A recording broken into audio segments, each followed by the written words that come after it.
Ladies and gentlemen, can we please stand for the national anthem and, of course, a prayer.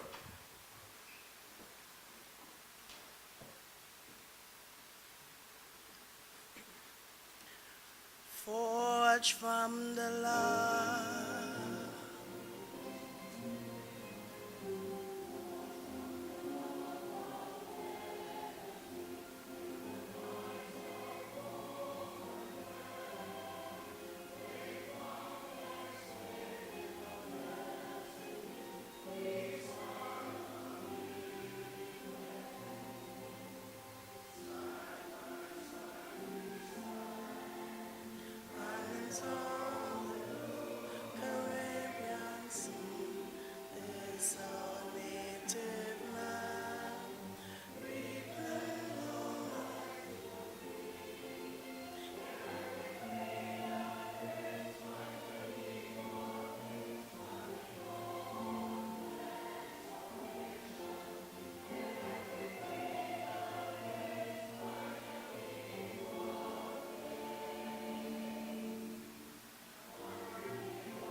and we bow our hearts in prayer.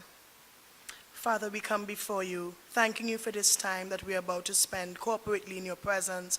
We pray, O God, that you would touch, that you would bless, that you would minister to every person here. Father, we pray, O God, that you would give wisdom to those of us that are here, that we would understand how we ought to be more effective as business persons. Father, we pray in the name that is above every name, that you would just continue to guide, protect us, those that are on their way, hasten their footsteps, that they would come to be encouraged, to be informed, that we as a city would be able to make better decisions, well-informed decisions. We pray that you would touch our mayor, that you would bless him, that you would give him the strength, the grace that he needs to continue to be effective in this part of the vineyard. We pray that you would have your holy and most precious way. In your name we pray thanksgiving. Amen. Thank you very much, LaDonna. You may take your seats, ladies and gentlemen. To our first, and the man who so graciously availed this house here this evening to us, His Worship, the Mayor, Junior Regrello, Senior Member of the Trinidad and Tobago Police Service, specially invited guests, members of the Greater San Fernando Area Chamber. I also see the presence, I'd like to acknowledge the presence of the President of the Pinal Debe Chamber of Commerce, Mr. Ramprasad Suraj. Past President, I think, is also there.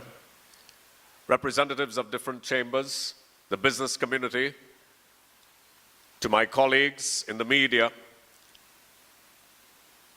ladies and gentlemen. This, of course, welcome indeed to the Crime Symposium that I think is the first initiative of the newly formed Greater San Fernando Area Chamber. Of course, its president, Mr. Kiran Singh, has a great passion for the city of San Fernando, as myself. We both grew up here.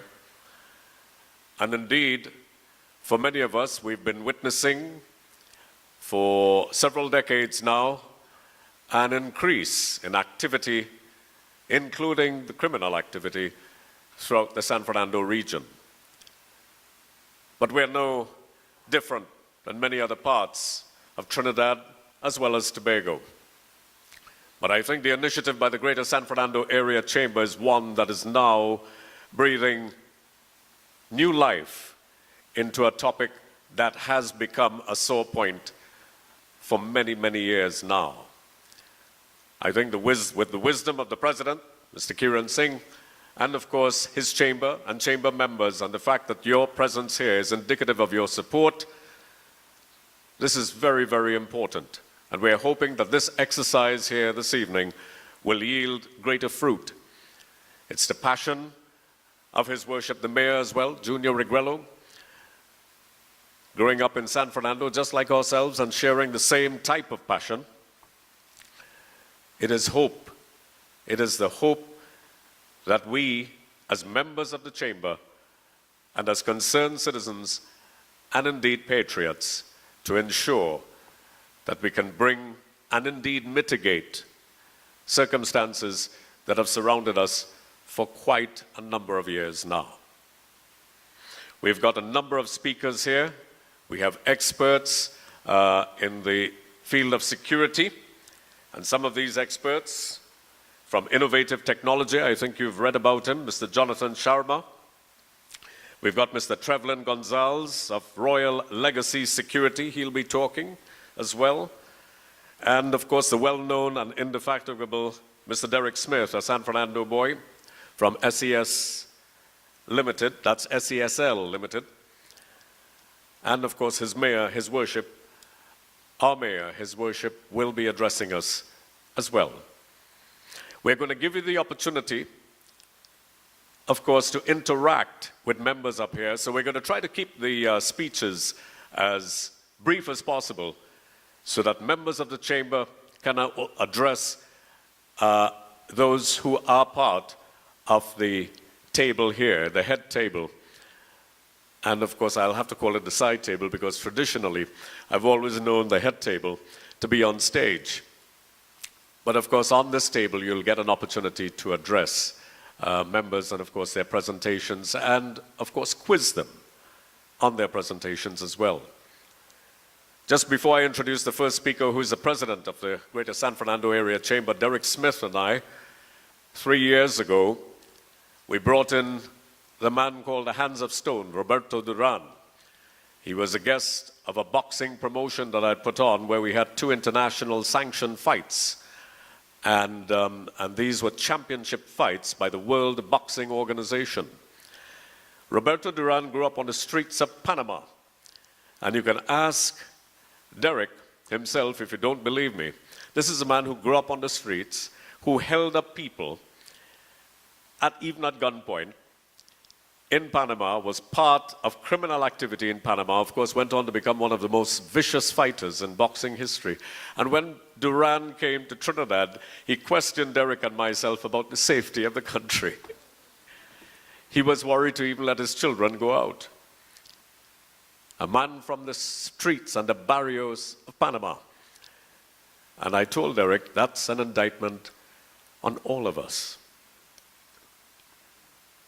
So ladies and gentlemen, here to address you on the raison d'etre of this special symposium here is the president of the Greater San Fernando Area Chamber and of course its founder, Mr. Kiran Singh. Please give him a round of applause.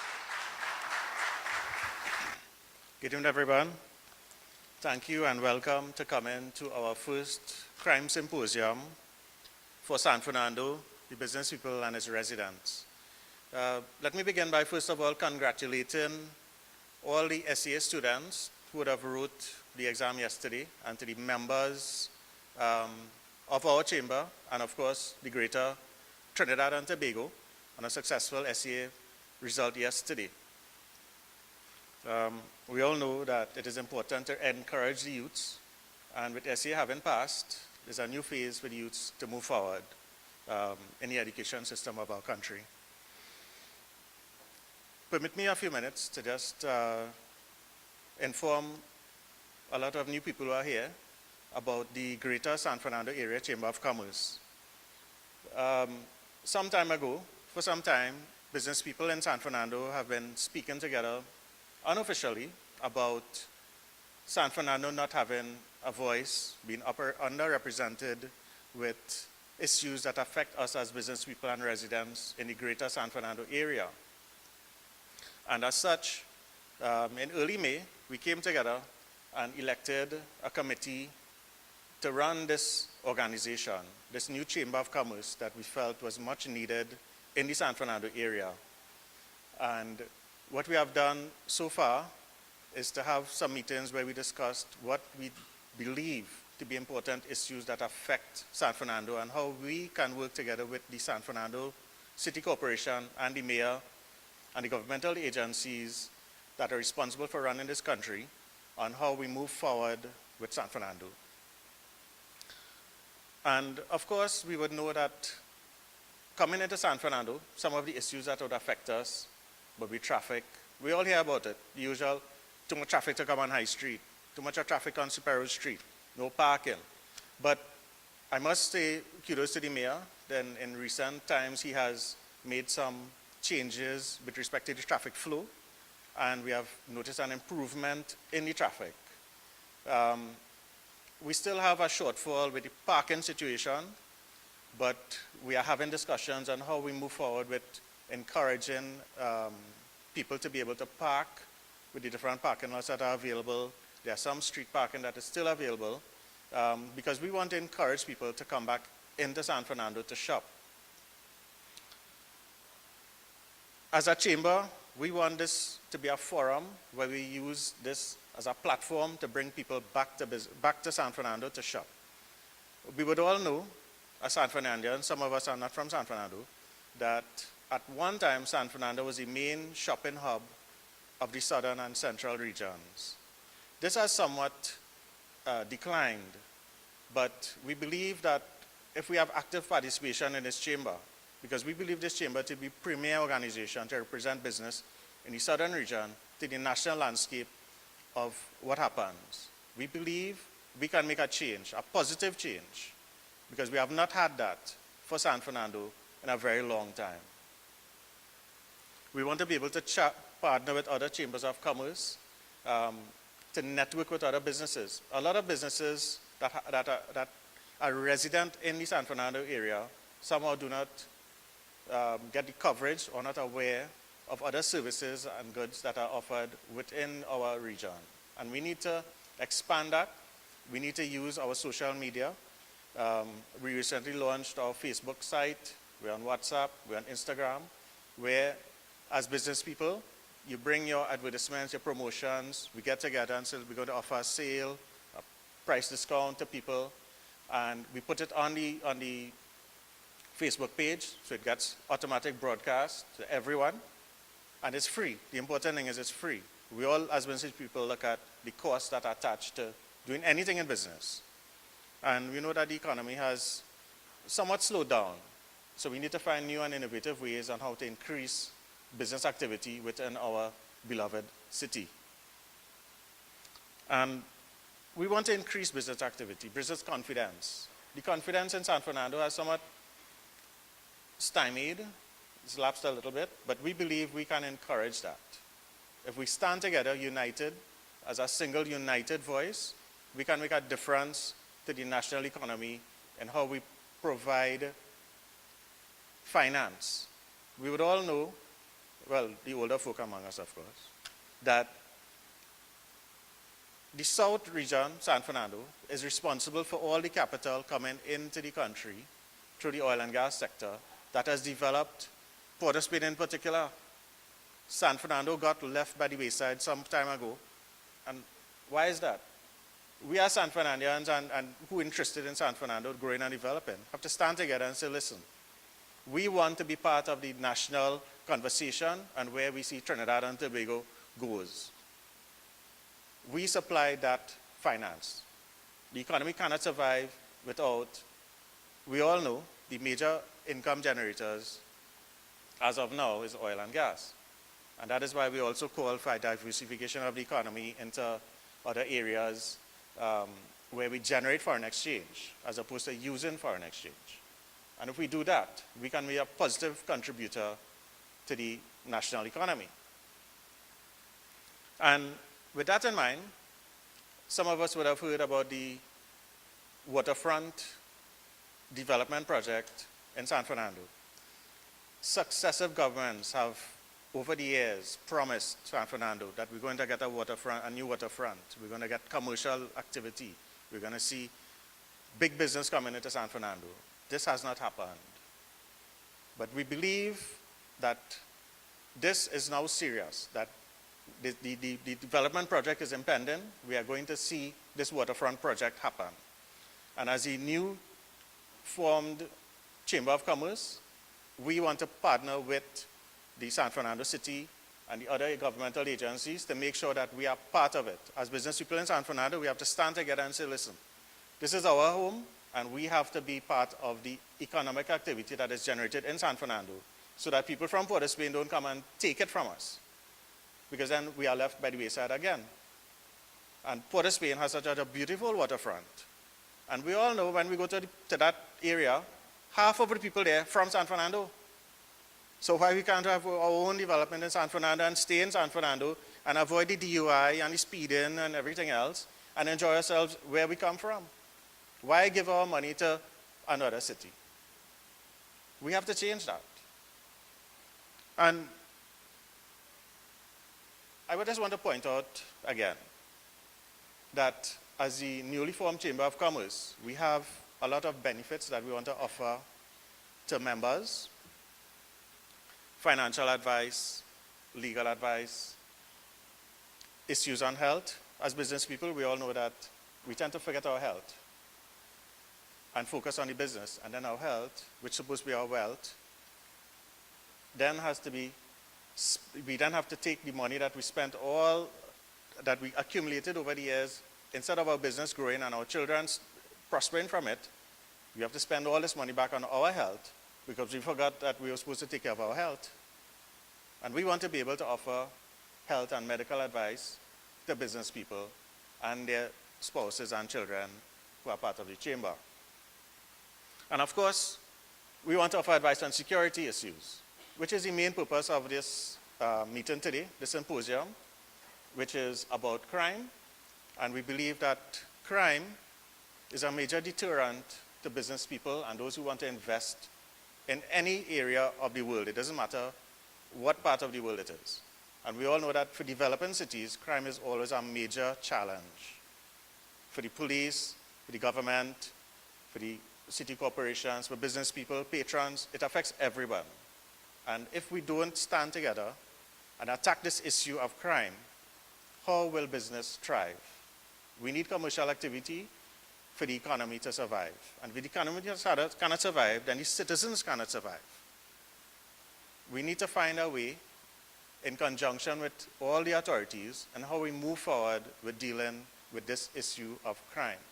San Fernando, historically, was a very safe city to shop in.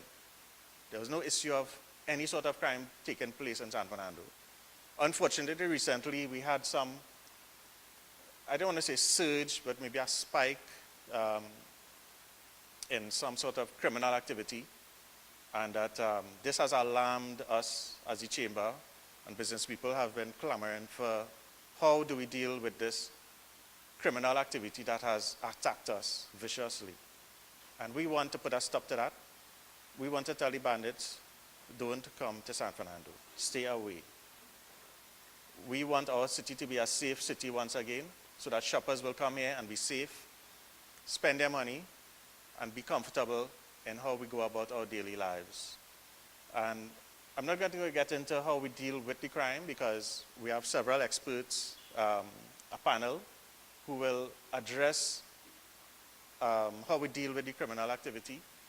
And thereafter, we will present a position paper to the TTPS, the city corporation, on what we think the ideas are. And we have a mic in the middle of the audience here, so that we can have suggestions also from you all on what we think we can do to eliminate this crime surge that is affecting us. And I would want to ask you all to please participate in the discussion that we are about to have. And I once again want to thank you all for coming, and I'd like to hand you over to Hansley for the continuation of the program. Thanks very much.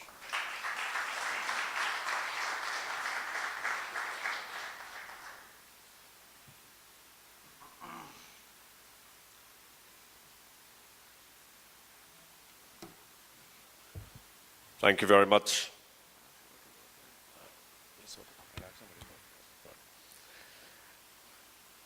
Cindy Raguba, you were trained at Win TV. Well, ladies and gentlemen, let's, if we can give the President a round of applause again. I remember I sat on the morning show speaking to the last Minister of Planning, Dr. Bo Tiwari, and he came up with a very good idea called the National Spatial Policy. which apparently was being implemented with a certain level of alacrity by the last regime, and I see that those programs are continuing. The waterfront, and I remember asking him, I said, Dr. Tiwari, what are you going to do for San Fernando? He said, it's a matter of what we must do for San Fernando. I've attended, and I don't know how many of you could put up your hands, I attended that discussion, an open forum, I think it was about 4 or 5 years ago, on the waterfront with the then Member of Parliament. How many of you attended that at the Naparima Bowl? Do you all remember that? Do you agree it went absolutely nowhere? It died right after. But I have to congratulate the mayor, and I thanked him for it the other day, and it looks as though the waterfront is going to become a reality now.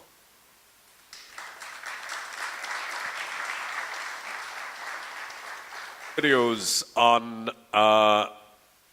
Monaco, a place that has, I think it's the size of what? Probably San Fernando, or probably smaller. And I was telling Kiran, I said, listen, back in the 1980s, there was a race, an actual car race, a circuit race, sorry, not a car race, but a circuit race in San Fernando. Just about 2 years ago, we had a dragon boat race. Now Port of Spain has taken it, and I think the first was actually here in San Fernando. We've got the waterfront here, the calmest waters on this side of the world. And I was telling him, these are some of the things that San Fernando could create. With the Brian Lara Stadium, many of these initiatives could create different sporting activities right inside of the city. San Fernando has yielded some of the greatest car lovers, like Mr. Smith, myself, and Kiran, and so many others. We love cars, and I'm sure there are many other people inside there who share the same enthusiasm. That's something that we could add.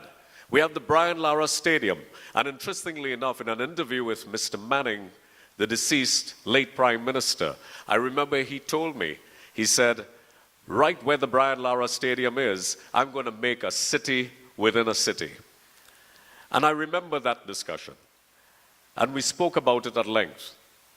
And I think now, with whatever the energy resources we can yield now, whether with this administration or future administrations, please don't let the initiatives for San Fernando die. And with whatever is left of our energy resources, let's put it here now, because we've been denied it since independence. We've been denied it. And as a media practitioner of over 30 years, I am so disappointed that we allowed our independence to ignore her energy capital, and for a city to carry a country for so long, and we're still fighting for it after all these years. I'm sorry to pontificate, but it's a sore point for me as well. I'd like to call on Jonathan Sharma. Is Jonathan here? Of Innovative Technologies. Jonathan was due to speak on how technology can be applied in the fight against crime. So I'm going to go to one of our major speakers here, of course, one of three, and I'm going to call on Mr. Trevlin Gonzalez of Royal Legacy Security Limited. Now, this company is located in Chaguanas, and they've taken the time out to come down and have a talk with us. Royal Legacy Security Limited, the managing director is Derek Philanders. So here's one of our first guest speakers. Ladies and gentlemen, Mr. Trevlin Gonzalez. Please give him a round of applause. Give him a southern welcome.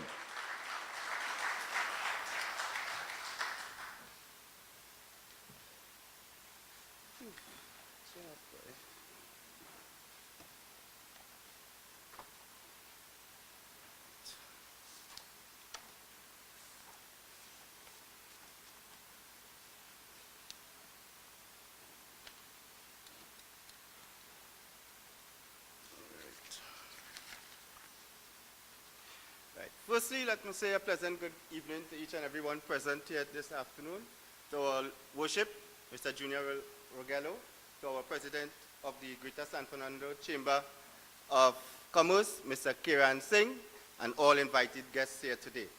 We are here today to present some tips and some security awareness techniques to the business community of San Fernando. There's a lot of things as a business personnel some of us take for granted.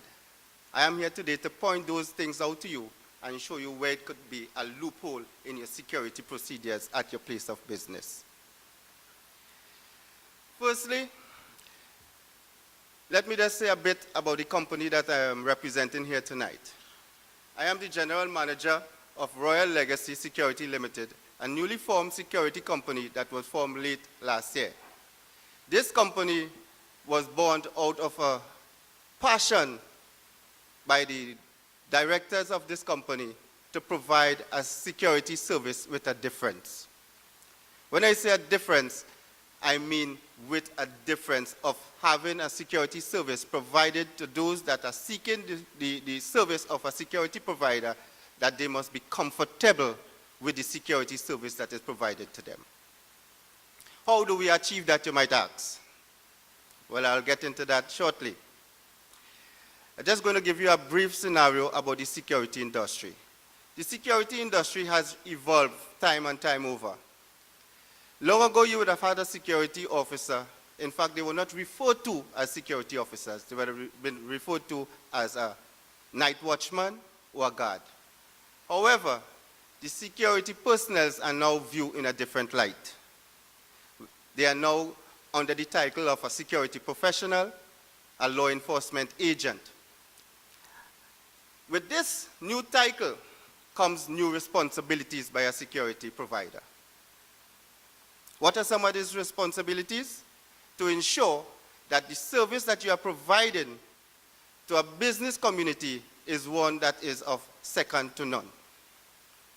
You must provide a service as a security provider to our customers and clients that will ensure a secure environment. And how do we achieve that? As a businessman, these are some questions that you must put forward to yourself and to your security provider.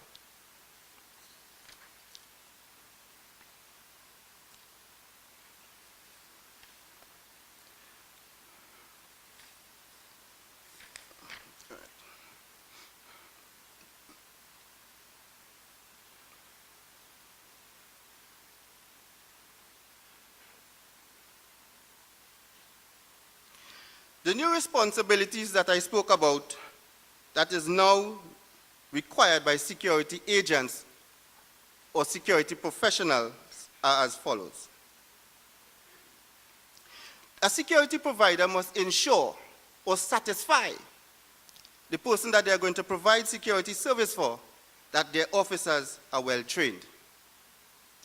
And not just well trained, but they must classify the training that their officers would have undergone. What are some of these training that makes a professional security officer? And I go into details. A security officer, to be a professional in delivering a service to his customers and clients, must first be trained in public relations. Why public relations? Because if it is that you have a security officer posted at your place of business that is not fully well acquainted in dealing with the customers and clients and the general public as a whole that comes to your business, it could be more a liability to you than an asset. As a businessman or a business personnel, you are making an investment in a security provider to provide a secure environment for both yourself and your customers and clients. Some questions businessmen fail to ask, and that's to the detrimental of themselves and the business. But before we leave here this evening, I will have you in a position where you will ask the pertinent questions. We move secondly. An officer must now be trained in health and safety. How could this be an asset to you by a security officer? Let me go into some details. If it is you have a patron at your business, or a customer, or a client that comes to do business with you at your place of business and fell ill, the first contact you would have had, or that person would have had at your place of business, is the security officer, correct? I need a little interact into the conversation. It's not about I just standing here, but I need feedbacks from you all. All right? So we're going.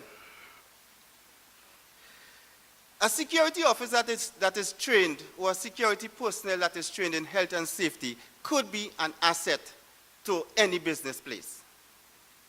Should I have a customer at my place of business, and that person, for whatever reason, requires some sort of medical attention, a security officer that is trained in health and safety and in first aid could render some assistance that might be necessary to save that person's life at my place of business until the relevant authorities arrive. These are some of the things that a business personnel must take into consideration when seeking a security provider. Going further, a security officer must be trained in fire prevention. Should a fire arise at your place of business, is the officer that you have on duty capable enough or trained enough to extinguish that fire at your place of business without causing any further destruction to your company and your employees? We're going further. Security officers today must have that basic knowledge of security procedures and the role and function of a security officer. It makes no sense that you have a security officer at your place of business that does not have a basic knowledge of his power, where it starts and where it ends. Let me go into some details into what I'm speaking about. The security industry is governed under the Supplemental Police Act, Chapter 1502, which gives the authority to any precepted officer the same amount of powers and immunity of a police officer under the rank of a corporal. Some of us have the misconception that a security officer is a security officer. But believe me, after leaving here today, you will have a new awareness as to what a precepted security officer means, and what are the responsibilities that come with being precepted.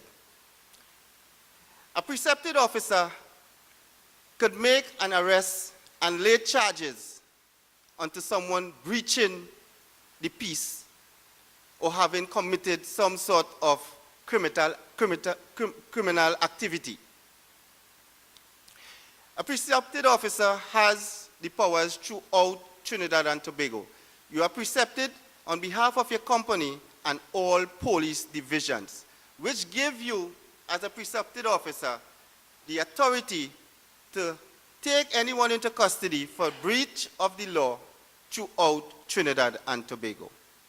On the other hand, a non-precepted officer has power that limits him or her only at your estate.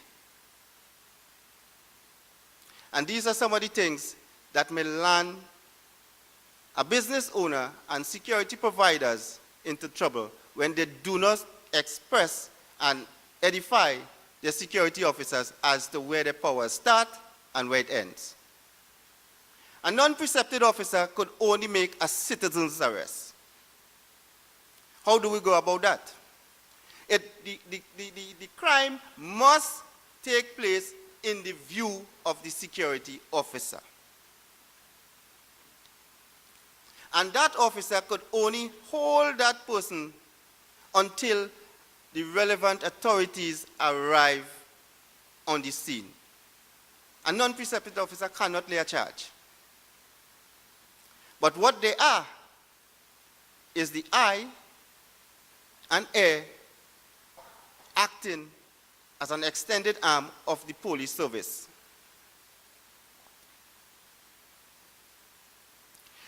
Hence the reason, if you don't have a trained officer and an incident or a situation should arise at your place of business, and that officer is not trained enough to take the relevant information so that it could be relayed to the police officers that visit the scenes, then you will have just spent bad money. You would have wasted your time by having someone in a uniform standing at your place of business, but not with the training that is required to be of assistance to you and the police officer visiting a scene of a crime.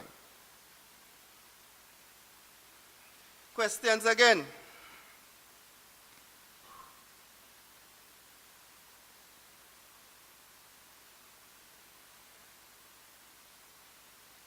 As a business person, how do you know you have the correct or the right security procedures and measures in place for your place of business? This is a question you should be asking yourself each day. Is it the security procedures and measures I have in place adequate for my personal safety, my employees, my customers, and the general public as a whole? And how do you determine whether you have it or not? I will give you some tips. This can be determined by asking yourself the following questions. What type of business do I operate? Because you have to take these factors into consideration. The type of business that you are operating. Secondly, where is my business located?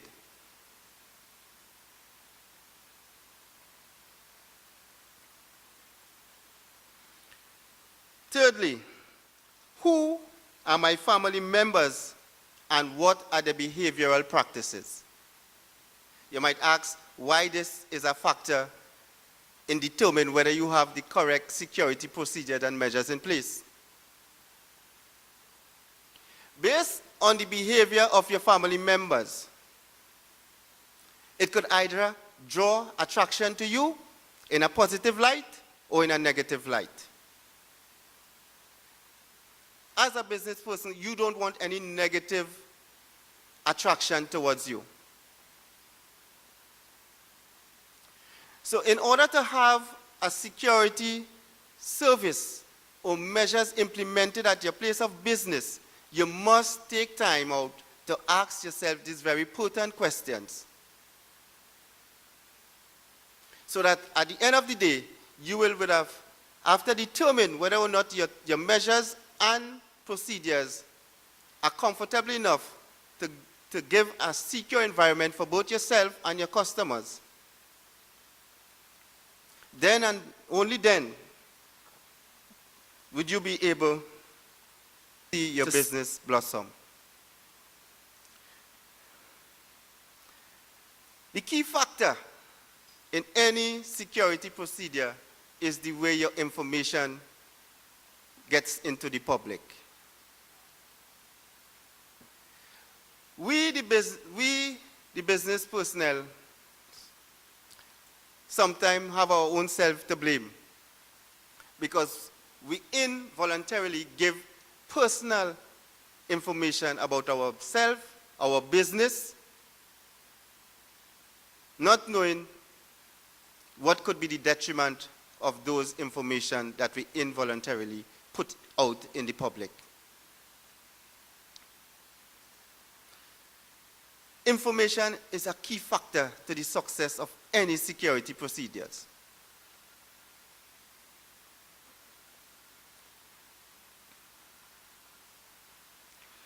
When looking for a security provider, certain questions must be asked. Are your officers trained? And if so, what are they trained in?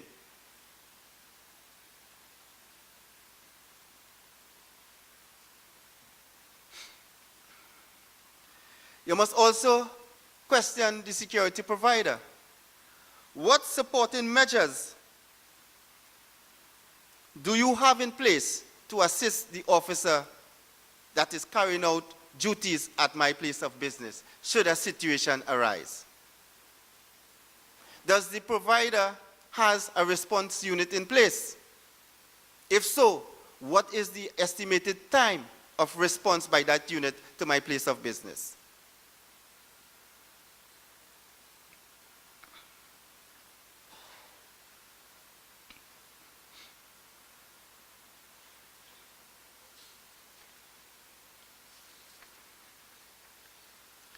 Now, I know a lot of you, you're listening, but I hope you're hearing. Because this information that is given to you here this evening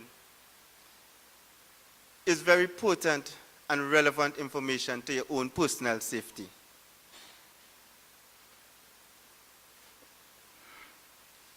Let me tell you some of the things that we take for granted as businessmen. I have some do's and I have some don'ts. I'm going to start with things that you should not do as a business personnel. Never give information about your company or your personal or of a personal nature over the phone to persons unknown to you. This should be a no-no. Despite you run a business, there are ways and means to get your information to the person that is seeking to do business with you. Unless you know or you have some sort of acquaintance with the person on the other side of that phone, pertinent information about your business should not be given over the phone to persons unknown. Secondly, never keep a routine in the way you open and close your establishment, or in the manner in which you make cash deposits to the bank. When you have a routine, it is very simple. You're making things easy for someone with bad intention to pounce on you. Despite you might have a scheduled opening time of your business, let's say 7 a.m., my advice to you is to stagger that time. Don't come exactly at 7 a.m. each day of the week. The mere fact that you stagger that on one day by 2 minutes or 5 minutes could determine whether or not you would have just thrown someone off guard by the change in your timing. But when you have a definite routine in the manner in which you open and close your business, any person out there with bad intentions could easily take you into custody, maybe for the sake of ransom, or when you open your business, force entry into your place of business. Never keep one routine in the way you open and close your business.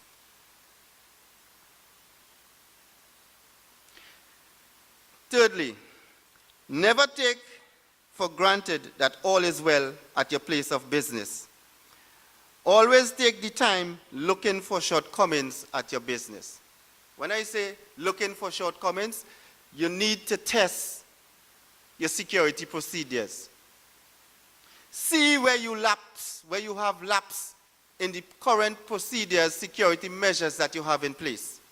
Never take your procedures for granted. There's always somewhere for someone to find a loophole. You always need to upgrade. Security measures that you would have put in place 10 years ago may no longer be relevant today. Just as the security industry has evolved, so too are the people with bad intentions. They have also evolved. Their ideas sometimes far more exceed ours. But we must always put ourselves in a state of readiness. Have ourselves in a state of readiness should a situation arise.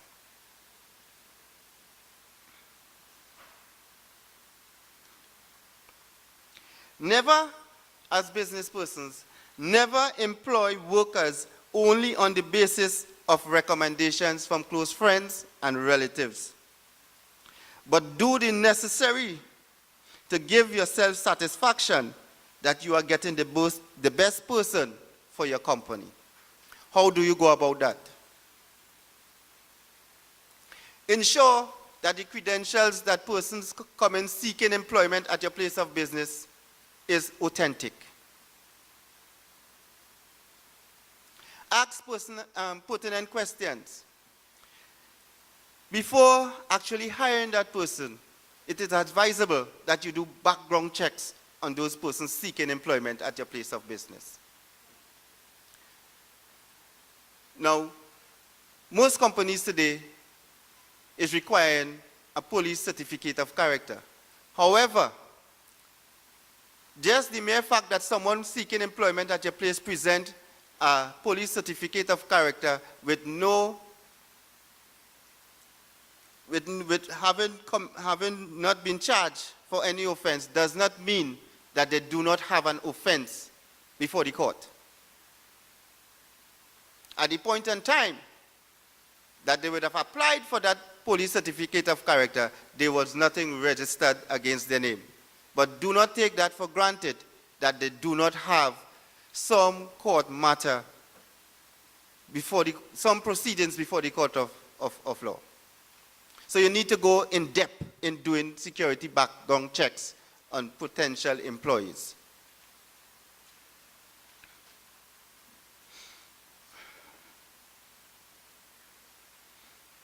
Must always know, as businessmen, you must always know your surroundings and particulars of those around you. These are some of the do's now. Always think security in all that you do and say to others. Thirdly, make sure that all your security measures are in place and functional. Fourthly, carry out drills with your employees at your place of business with different scenarios.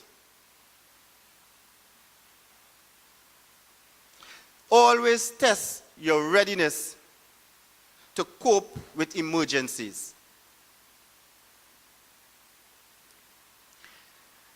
And fifth, educate your employees about their role and function as an employee to the security awareness of your company.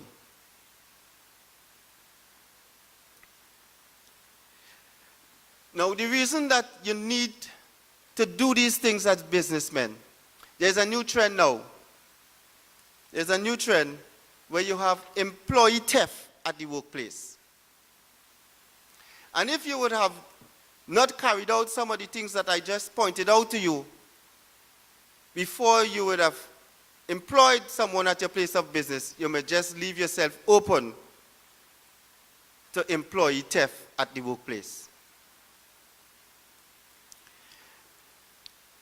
So in order to have a holistic security measure or procedure as your place of business, you must firstly take all these things that I would have mentioned to you into consideration before determining whether or not you have the correct security measures in place or if there's a need for improvement. Do not be afraid to ask questions to your security providers. Being a part of the Greater San Fernando Area Chamber of Commerce, we would have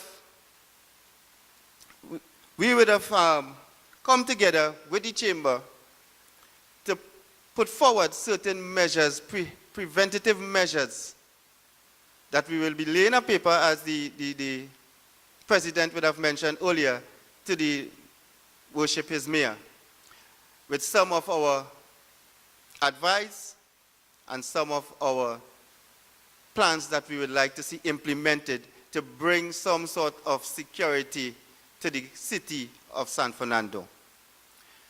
We also, in the near future, will be doing certain security tips on different situations that will be published on the Greater San Fernando page, as well as documented information will be also available. We, all the members of the Greater San Fernando Chamber of Commerce, will win the battle against crime.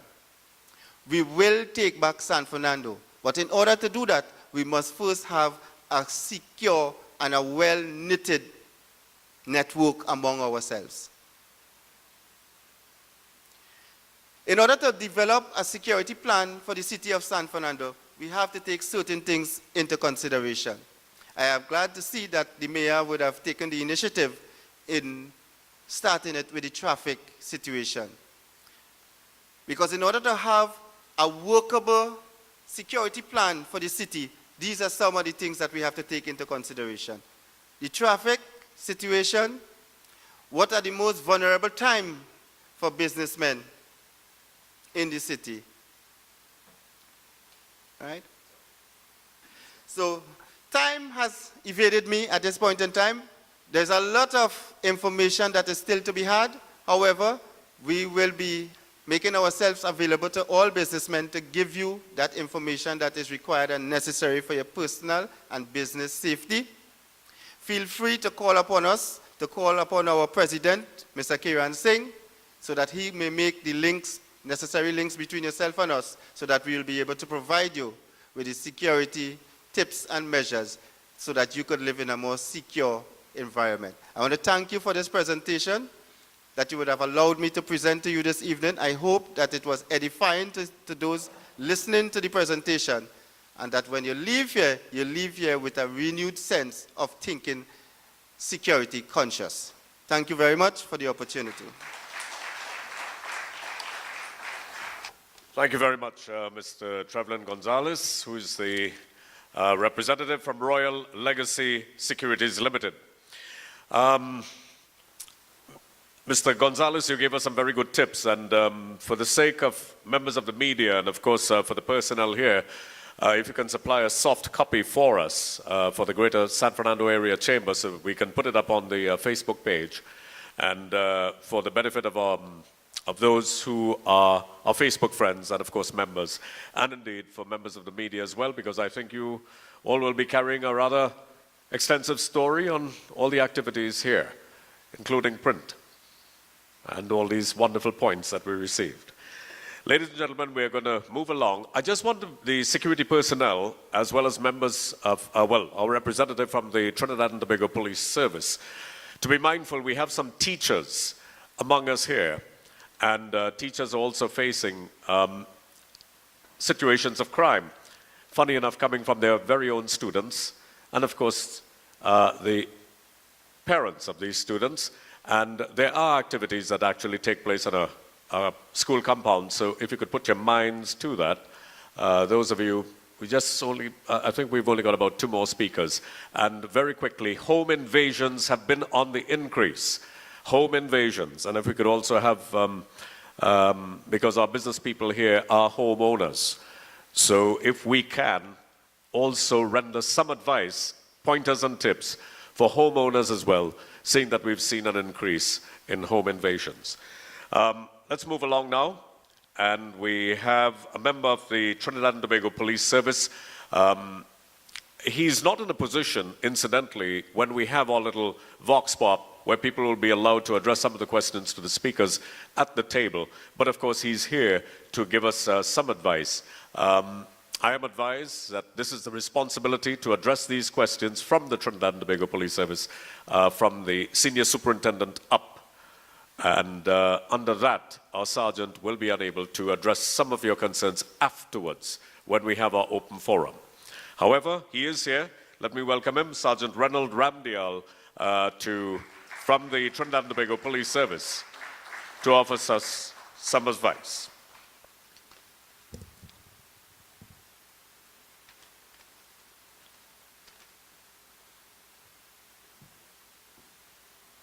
Pleasant good evening to everybody. All protocols observed, Mr. Mayor, Mr. Chairman. I'm here this evening to represent San Fernando Police Station.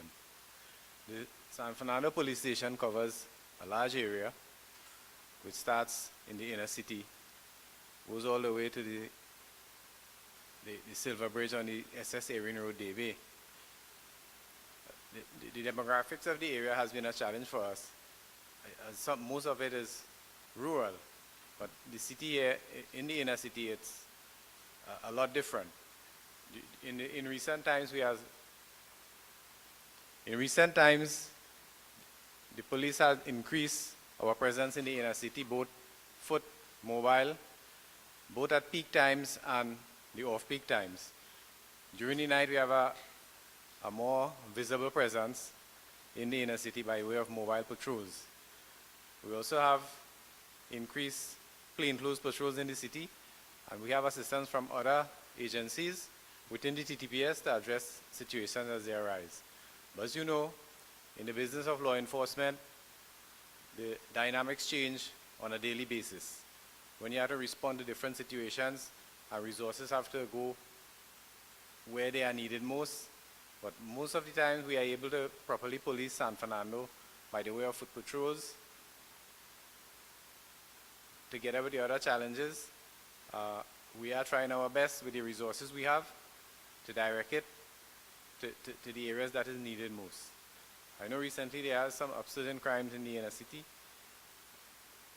but we are trying our best to deal with those situations. I would like to thank you all for the opportunity to be here. I cannot say any more.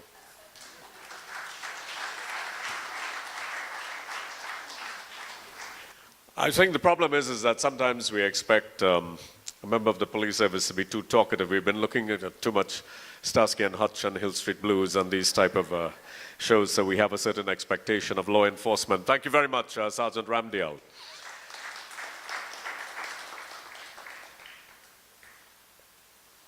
Well, our next speaker is our penultimate speaker before His Worship joins us. He is one of the most vibrant individuals in the city of San Fernando. We share many likes, and we certainly discovered that we were born on the same day, the 9th of August. And we share many, many things in common, most of which I cannot mention. Ladies and gentlemen, and I'm sure he's going to address the issue of teachers on the school compound, home invasions, and that sort of thing, protecting your home, because I think Mr. Gonzalez had addressed extensively the do's and don'ts for the businessman. Ladies and gentlemen, please welcome the energetic Mr. Derek Smith.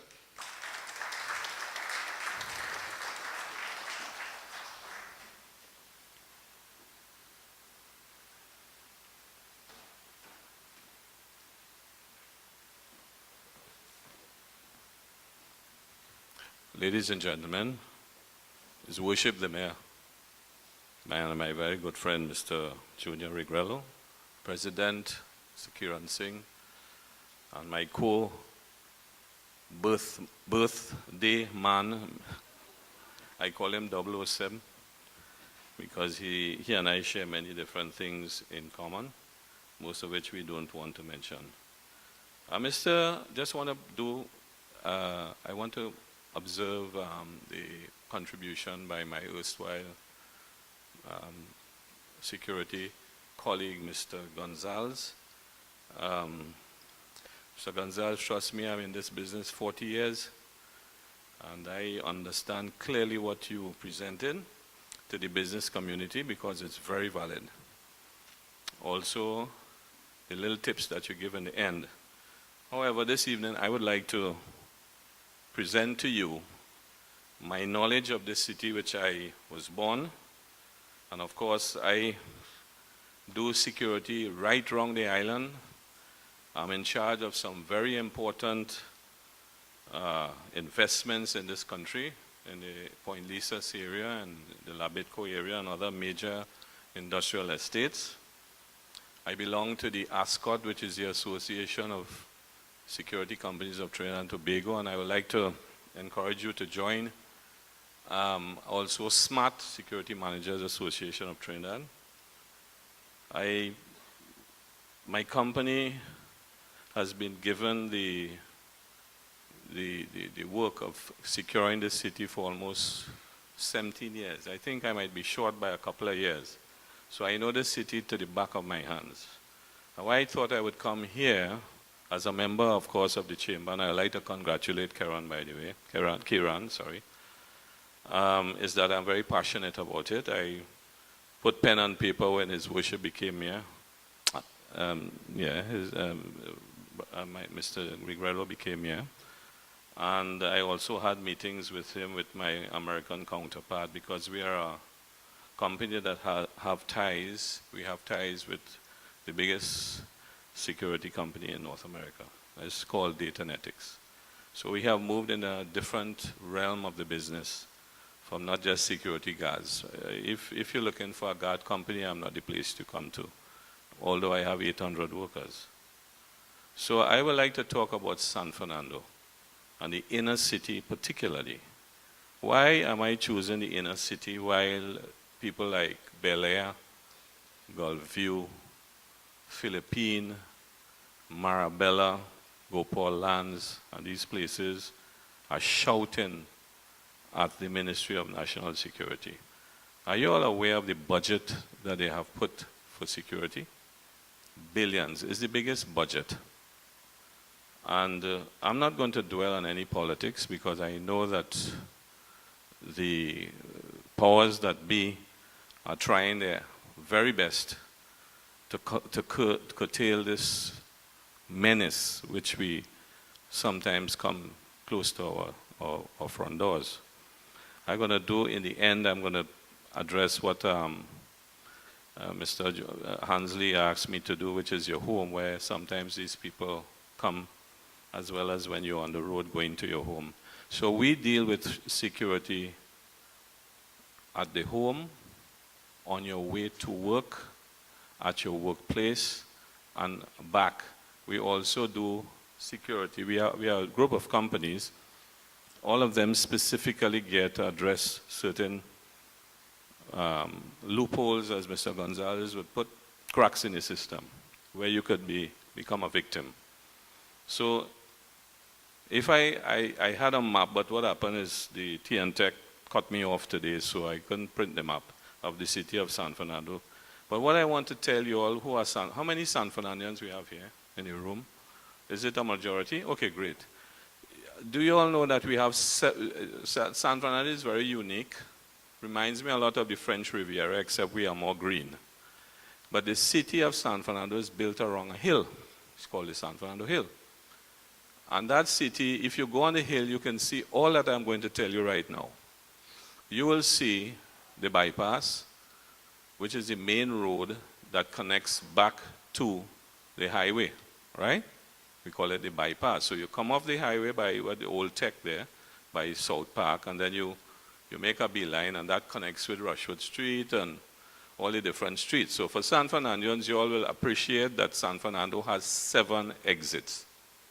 Are you all aware of that? When I travel all over the world, what I do is I'm very sensitive to security issues particularly, among all the other things that I do. You know, Hansi talk about cars. You all will know me as one of the biggest collector of cars. But when I went to Cuba, I could walk the street in Cuba at any hour, day or night, and I would not be harassed. And you would think there, after Hansley told you about Fist of Stone, Roberto Duran, growing up in the streets, and by the way, Manny Pacquiao as well, who is now going up for senatorship, probably he did get through. He also grew up on the streets. So that the indictment is not on the social situation as such, but how well the powers that exist can protect you. First of all, I agree with Mr. Gonzalez, you have to have that as your #1 priority. How to protect me first, how to sensitize me. And I wish the conversation would go a little further with Mr. Gonzalez and myself, because I've been on television and I've asked this question many times. I've been invited to go back again, but I wonder who's listening according to Mr. Gonzalez. Who's listening? So city of San Fernando has the inner city is having some problems now. And I will know this because I've been doing this thing for a long time, and I'm a citizen. I don't live in Port of Spain. And one of the things I want to say about San Fernando people is that they tend to drift up to the north, but nobody from the north drift into south. So right away, you find that all the resources that Kieran was talking about in terms of what San Fernando represents, in terms of the GDP of the country, where all the service companies started, we don't have, let me just say what we don't have, and you'll understand. We don't have an air guard here. We don't have any coast guard here. We don't have any, the army camps down here.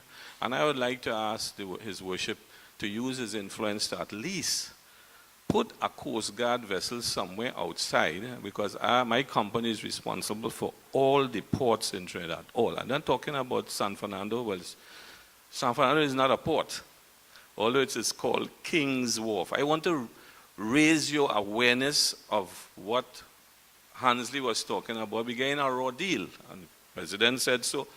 We don't have a port. I have a boat. We don't have a port. First of all, big boats cannot come in here only through a little channel that they did for the ferry. Is there anyone in this room could tell me we have a port? But we call it King's Wharf. I challenge anybody here in the media to show me what part of that place looks like a King's Wharf. So therefore, right there we start with the problem on the waterfront. So I'm going to deal with the sea, I'm going to deal with the air, I'm going to deal with the ground. Fair enough? I want to make it as basic as possible. So the land area inside the city is surrounded by, I said it looks like the Riviera. I want to say it just looks like it from the sea. But when you get closer to the shore, you start to go into all sorts of different problems, social problems. The line, the Marabella line, where you have, all the drugs and all the guns. You have San Fernando Wharf, where you could buy a big spliff. Anybody know what that is? And you could get whatever you want. And one of the things I want to say is that my guards often down, my officers down at the Labitco port usually are not very surprised anymore. And a boat will pull up there in the middle of the night amongst millions and billions of dollars in the water and being constructed by TOFCO and say, is this San Fernando? And when they look inside of the boat, because I get them to put the lights, the big searchlights, they could have at least a couple of women, and they can at least have a couple of guns, and I could at least have a couple of contraband. And as you all know, it's common knowledge here that we have a problem of people coming from our neighbors. Not the best, eh? Because in San Fernando, they just raided a house and they picked up about 12 of them with guns, etc. So that is from the seaside. What can we do to prevent this kind of a threat from the seaside? As my little son will tell you, Coast Guard, Daddy, where is the Coast Guard? The porosity of our coastline is well known for not good things, not cruise ships coming into the city and bringing money into San Fernando.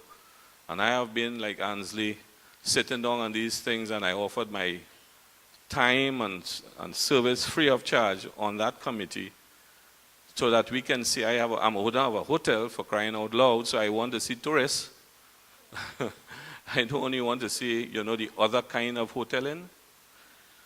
All right? I also want to see the periphery improve, and I would like to make a suggestion here this evening that when that deep social issue that we have on the waterfront, I've often said, look, I could share it if you want. I am a past Rotarian. I know the city really good. I'm a past president of chambers and all these different things. Please, I want to see this thing happen before I die. I used to bathe down there. I used to bathe on the port when it was nice, when it had fishermen who respected people. It has actually gone backward. All right, so yeah, we used to go flat rock, jump off the jetty. Everybody in this room, I'm sure you mean our worshipful mayor. I'm saying that we need to work together. The external periphery where the hotspots are, right? This is now coming out of Rushwood Street, Gulf City Link Road, where my office is, and where I hear the police passing. I can't even have a meeting for 15 good minutes if I don't get disturbed. The one Pointe-a-Pierre Road that exits into Marbella, the other one by Marriage Avenue, the other one by, help me to go to Pleasantville. These are the 7 exits.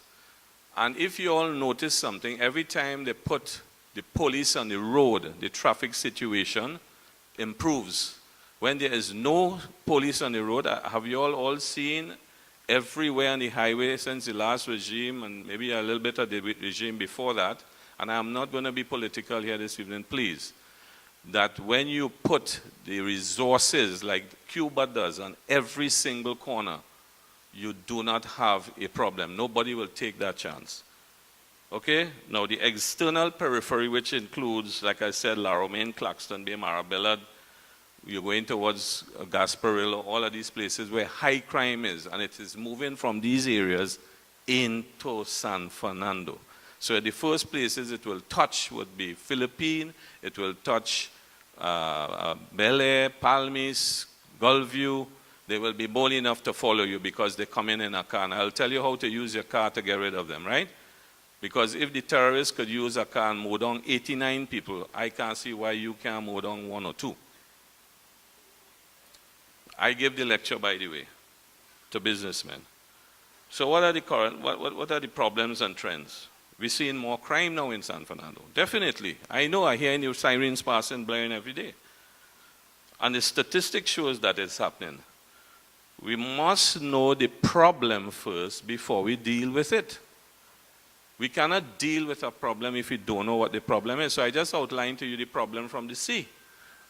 Imagine in my jurisdiction where my officers work, some of the best officers I can tell you, that are plea and store certified and all these different things, because we don't, like Mr. Gonzalez said, we don't compromise. Where these officers protect the peers, fellas coming with the pirogue. I could go with my boat and mow along the Python. That's the 2 pontoons in the water, but it defines the channel. Imagine that. You can't do that nowhere in Miami. Whoever travel, you'll know that, right? I could go and park up there with a whole set of fellas, drink with rum, get drunk, run into a boat while it's passing, and that's another story. But we're not talking about that. We're talking about these illegal vessels that come in into the port and cut the cables under the jetty. Let me give all you a joke. There's once I went out in my boat, and they know me because I'm an ex-employee. And while I was there, the Pointe-a-Pierre police really do their work, and they come and they check me.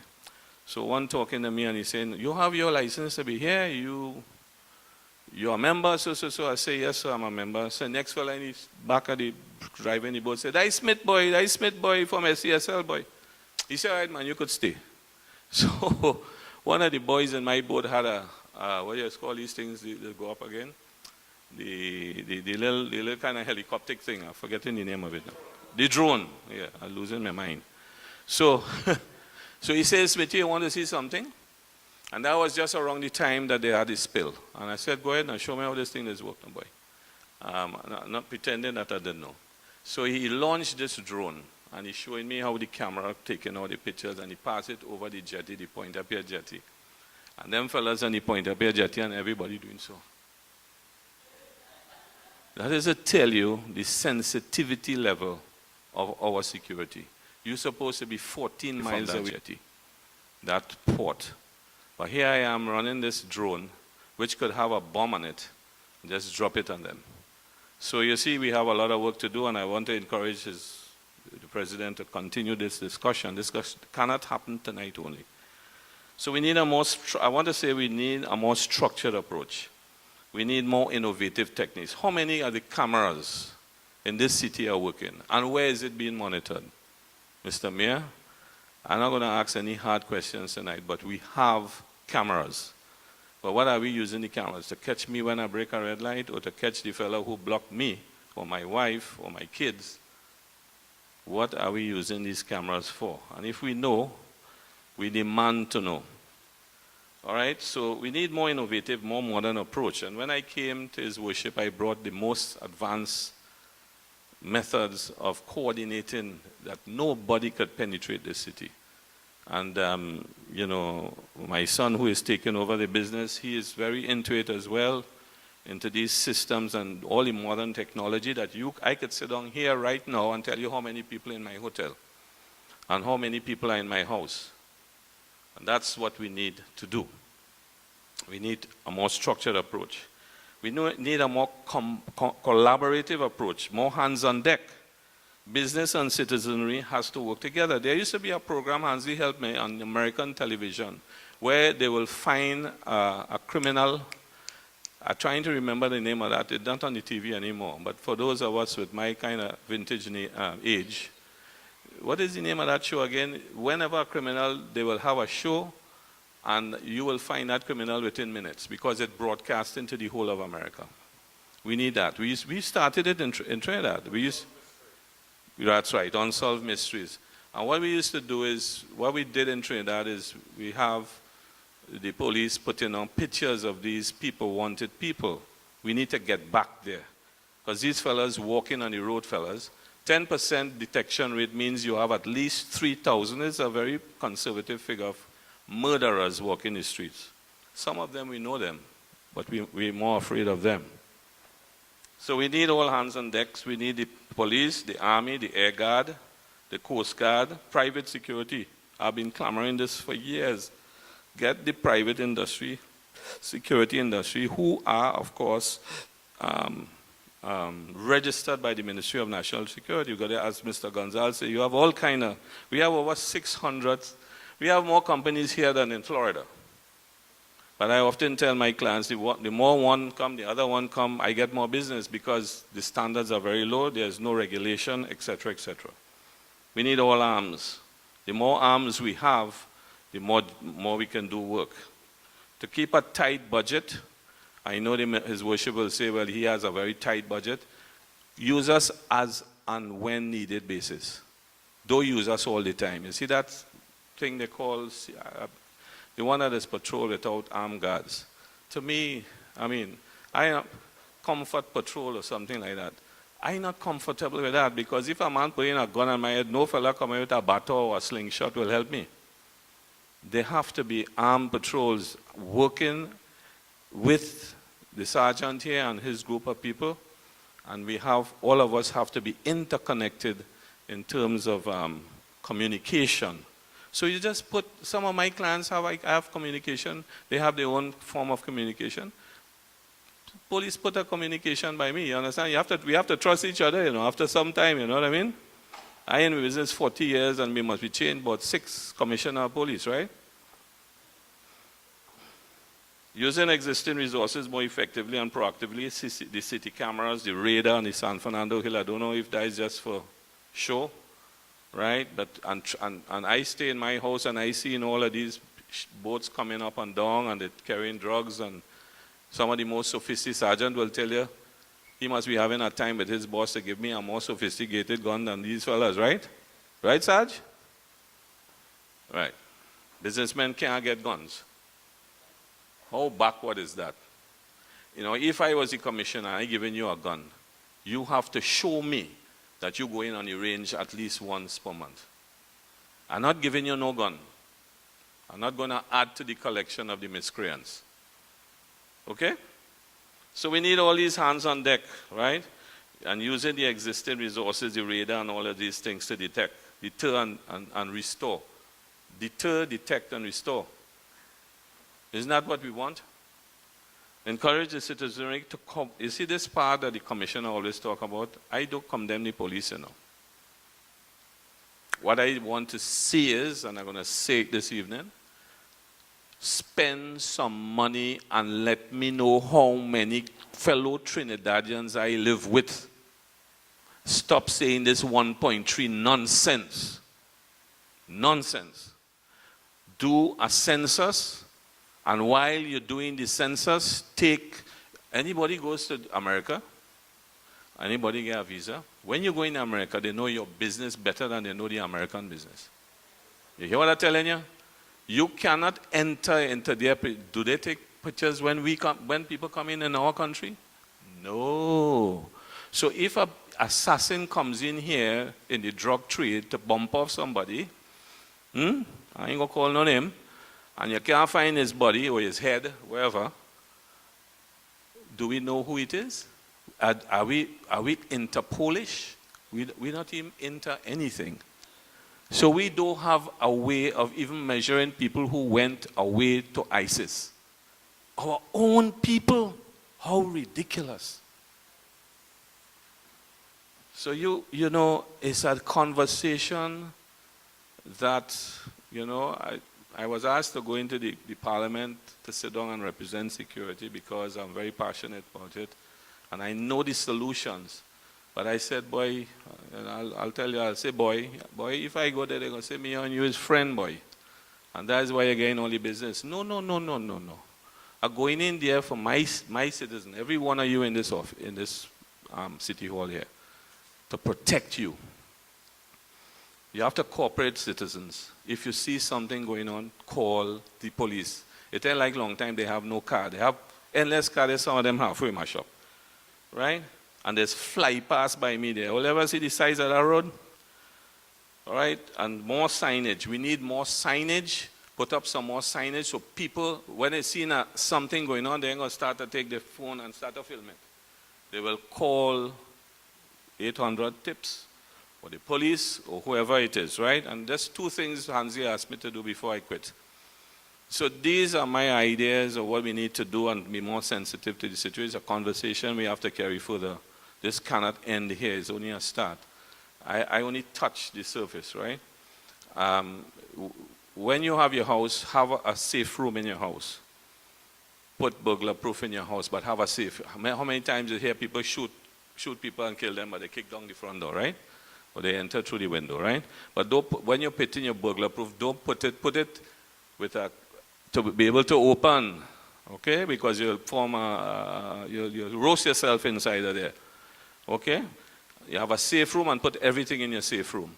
When you're on the road and you're going home, watch your rearview mirror. Ladies, please don't be playing with your purse and thing and having children distracting you. When you're going in the mall, if you're walking out of the mall and you see somebody with a car next to yours idling, they probably come in to do you some harm, okay? So you always must be sensitive. Go back to the mall, ask them to escort you outside, etc. I'm giving you some quick tips, but I have many. I can't list them, but the more important ones. If you're going out in the mall, don't have your children running all over the place. When you're finished, do your business. Children, let's go to the car. Bam, hit the car and go. Lock your doors, right? And when you're going home, watch your rearview mirror. If it's in the night and you see somebody following you, go to the police station. Don't go into your house. I think I kind of cover and do the same thing in the morning. Tell somebody you're coming home. If they see a strange car in the road, you tell them, okay? There's a strange car. You know, we like tobacco. We know everybody. Ladies and gentlemen, thanks a lot. I tried very hard to keep this focus on how to protect San Fernando, and I would like very much to continue this discussion. I want this mayor who is doing so much good work, right? Give him a round of applause, please. Yeah, I want to say to him, he must not leave his office without leaving us a little more secure. All right? And I would like to say that openly to him. I love the work he's doing. He's regulating the traffic, but right there in the traffic, people come in and robbing us. Okay, so we need to get a collaborative approach, everybody. All hands on deck, okay? Thank you very much.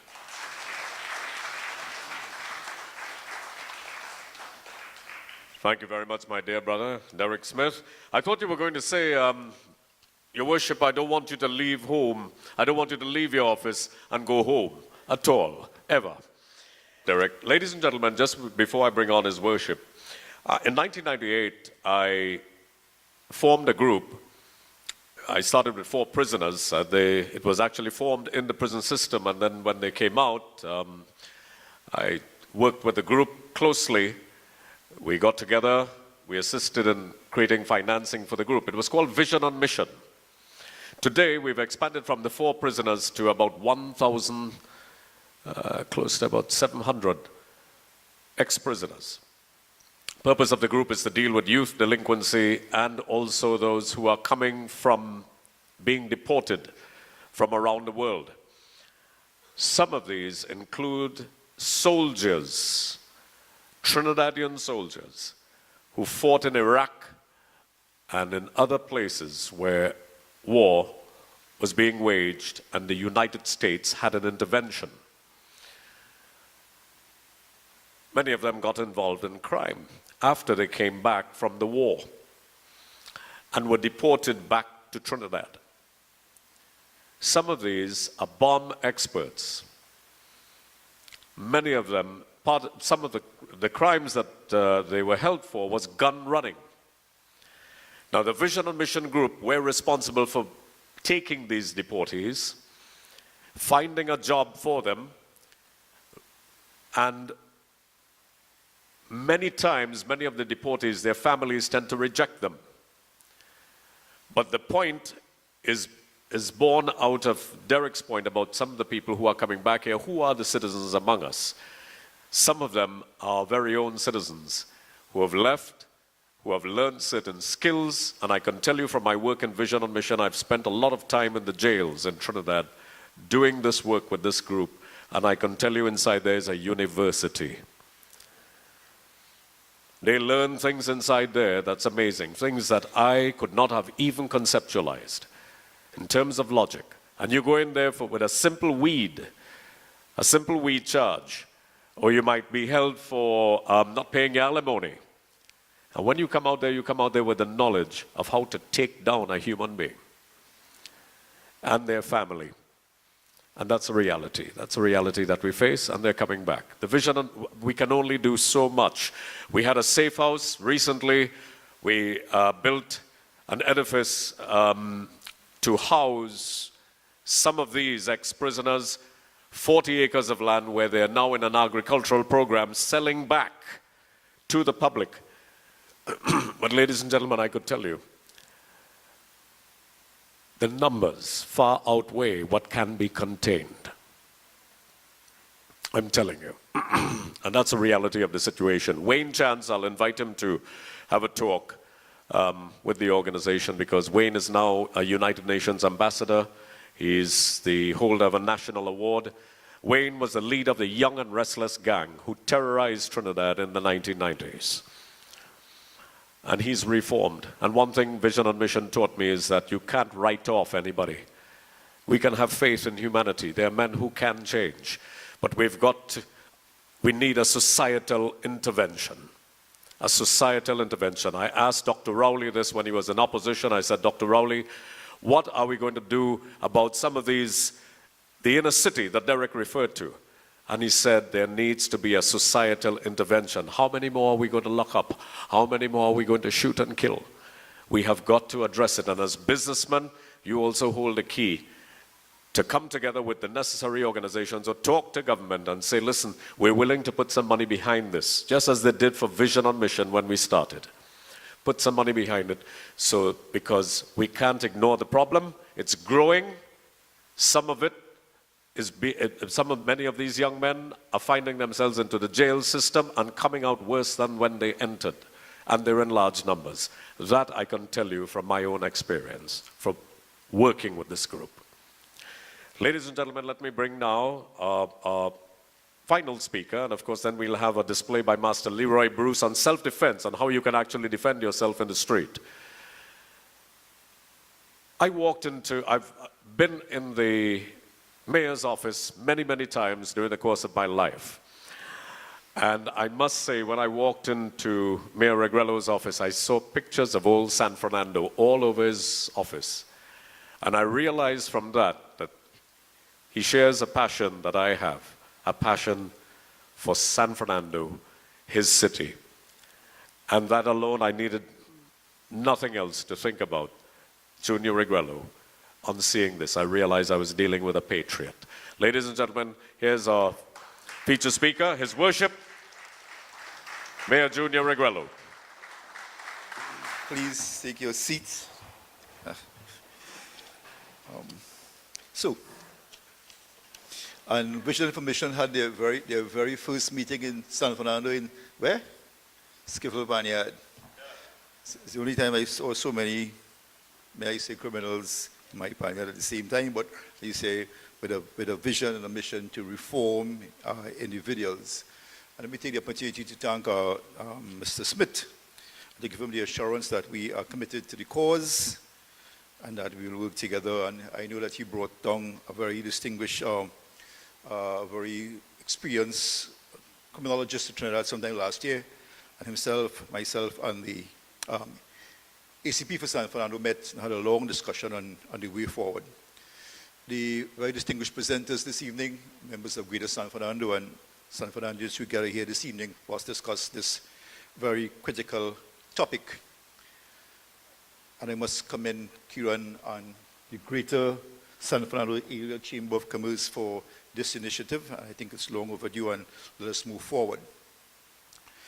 One of the outstanding American presidents, Woodrow Wilson, who was the president from 1913 to 1921, and probably is the only American president who had a PhD up to this point and came from Harvard, said in 1917, at the end of the Second World War, that there are two men of thought and men of action. The men of thought are the people with the ideas who will sit and discuss the ideas, have it noted, and then at the end have it languishing somewhere in a file or in a desk somewhere. And they're the men of action who go out doing things without thought. The moral of the story is that you must have a nexus between thought and action. And what I'm excited by this evening is that you have here men of action, and I must commend Kieran and his committee for the action that they're taking. For a long while, we have been hearing about people who were very good commentators, and they can make remarks about what needs to be done in San Fernando. What we're seeing here with the Greater San Fernando group is that they're coming together and they're putting thoughts together, and the next step will be the action. We spoke a lot about the waterfront, and Mr. Smith spoke about being at Flat Rock and what the wharf is supposed to be. But what about what the wharf used to be? For those of you who don't know, the wharf was the center of business in San Fernando. All the hardwares were in San Fernando, on the wharf. All the hotels, on the wharf in San Fernando, because the train, in the absence of containerized cargo, brought all the goods from Port of Spain into the wharf. So you went there for your delivery. The mail came by train as well, and the sugar cane came from all the factories to the wharf for redistribution. The north-south train brought people from Port of Spain to San Fernando and San Fernando to Port of Spain, so it was a central hub. And the sailors came from Point of Pierre Jetty by launch, and they will come there, and of course, you'll have the nocturnal activities that I think Hansley and Mr. Smith referred to in those early exciting days. And in the last century, we had a regatta on Easter Monday. That was the biggest event in San Fernando. All the activity, entertainment activity on the wharf. So we're saying, how are we going to return to that? I will return by the waterfront development that we've been talking about. Some of us have been hearing about it for a very long time. I want to give you the assurance, San Fernandans, that the waterfront project is starting this year.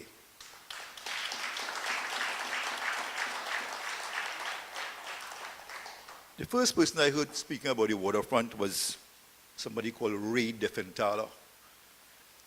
And then I heard it from Robert Montano. And those are people who shaped San Fernando in very early days, and the South Chamber of Commerce. I mean, one of the ideas I heard many years ago by one of those distinguished gentlemen is that we should bulldoze the San Fernando Hill, because San Fernando Hill is the biggest roundabout in the world. And so I said to Mr. Montana, what would we do with all that gravel? He said, back the sea and reclaim the land. Well, that's a very innovative idea. I wouldn't attempt to do that, because you have all the persons out there who say, why should not interfere with San Fernando Hill? But that's forward thinking. be way beyond our times. Who knows what will happen in 200 years? Somebody may come up with that outstanding idea to take down San Fernando Hill and reclaim that space there and what we can do with it. The waterfront development has tremendous potential. It speaks to that whole cusp of development. We talk about a reclamation. We're talking about a deep water harbor, what that was mentioned a while ago. It speaks about a ferry service to Point Lisas, a ferry service to Venezuela, a continued ferry service to Port of Spain. It speaks to the development of the wharf, King's Wharf, taking us all the way to Vista Bella, past the yacht club, expanding that whole area. They have already removed the settlers there. They have been allocated space and land for movement, and that will come very shortly. The biggest bugbear we have had with that development is really the removal of PTSC. The minister had to really react to PTSC, and they are now moving. That whole garage operation will be moved from there, and that development will start. The fish market will move lower down, and the water taxis will move to where almost to the northern side, to where the a little way off from the yacht club. So that expansion is happening, and there's tremendous opportunity for business people who are here today and seeing what's going to happen to San Fernando in the coming years.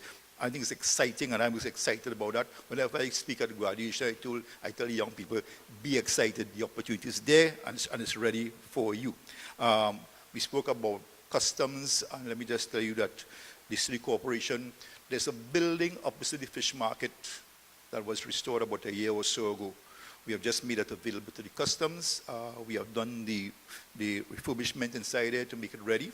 And of course, the immigration will be using that as well, because you're talking about a port of entry. We used to have a small boats operation by the PTSC many years ago, and I saw a sergeant who remember what I'm talking about. The small boats police operated where we used to have a custom house, which is called the Cabin in the Sky, on the outside of, opposite the old TGR building. And outside of there, upstairs the customs operated, and below we had the small boats operation, and the police had two boats, and they will do their checks and surveillance on the outside on the Gulf of Paria. That went out in 1986 as part of the arrangement with the then NAR government. And the old TGR building will be where we will be putting on the museum, and that will be the first project that will start under the whole waterfront development. So I think that that's something that will happen, and something we can look forward to. As we move forward, we must understand the challenges that we have and how do we treat with it. San Fernando, outside the waterfront, there will be a multi-story car park at the bottom of the hospital entrance there. And opposite the hospital, from the Anglican Church going down to the Guardian building, will be a multi-story building constructed by UDCOT in collaboration with the Anglican Church. And the Anglican Church is the second richest institution in Trinidad. The Catholic Church is the richest. And the Anglican Church owned from their church all the way down there. And there's a partnership between the Anglican Church and the government to put up that multi-story building, which will deal with offices and underground car parking, which will deal with the issues we spoke about, the challenges we have in terms of traffic congestion and parking. It is and continues to be a nightmare.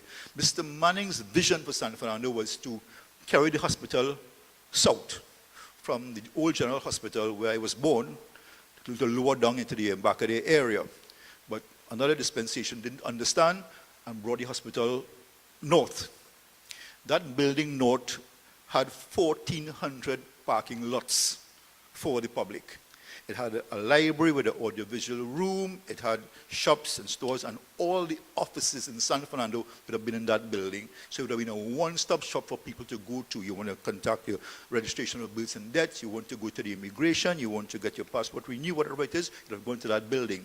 But somebody didn't understand it, and they put a hospital, they transformed that, and sent things backwards. When these things happen, the lack of understanding, and it's their own ideas, but we have to move forward. That was yesterday, and we're talking about today and tomorrow. So the government is going to collaborate with the Anglican Church and put something similar on the opposite side of the hospital. We have been making changes in San Fernando over the years to improve business.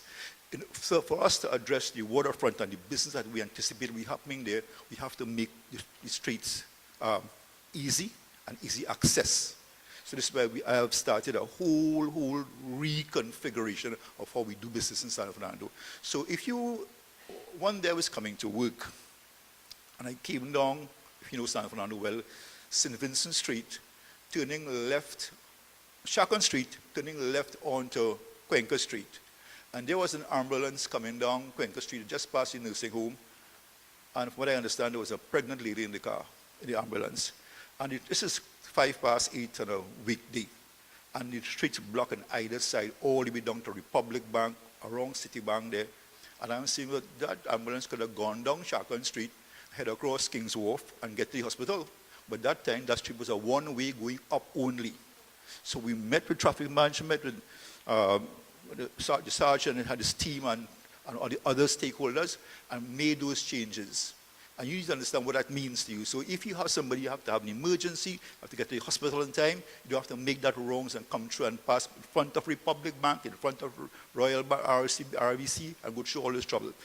Likewise, if you have to get to Springvale and you're going out of San Fernando and you're coming from the wharf area at peak hours and you get to the wharf area, the opposite Steve's Bar, and there's congestion on Chacon Street, you just turn left by the old post office, by the Maxi Taxi stand there, and you go up St. Vincent Street where the nursing home is and get out of San Fernando. So start driving smart. Start understanding the streets and what is available to you, and there will be no congestion. But it's like what I've observed by walking around, we don't drive smart, we have habits and we stay with those habits. You drive in one way and you just continue doing that. But changes are being made, and you must get familiar with the changes because you can move forward as we expand and make San Fernando easier for us and for what we anticipate will be happening there in the future.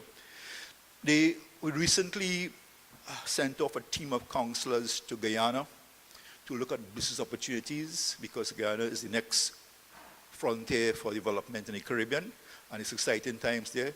So the 4 counselors went out, and I'm speaking to business persons, this is why I'm saying this, and they came back with very good ideas, a whole program of what can be achieved.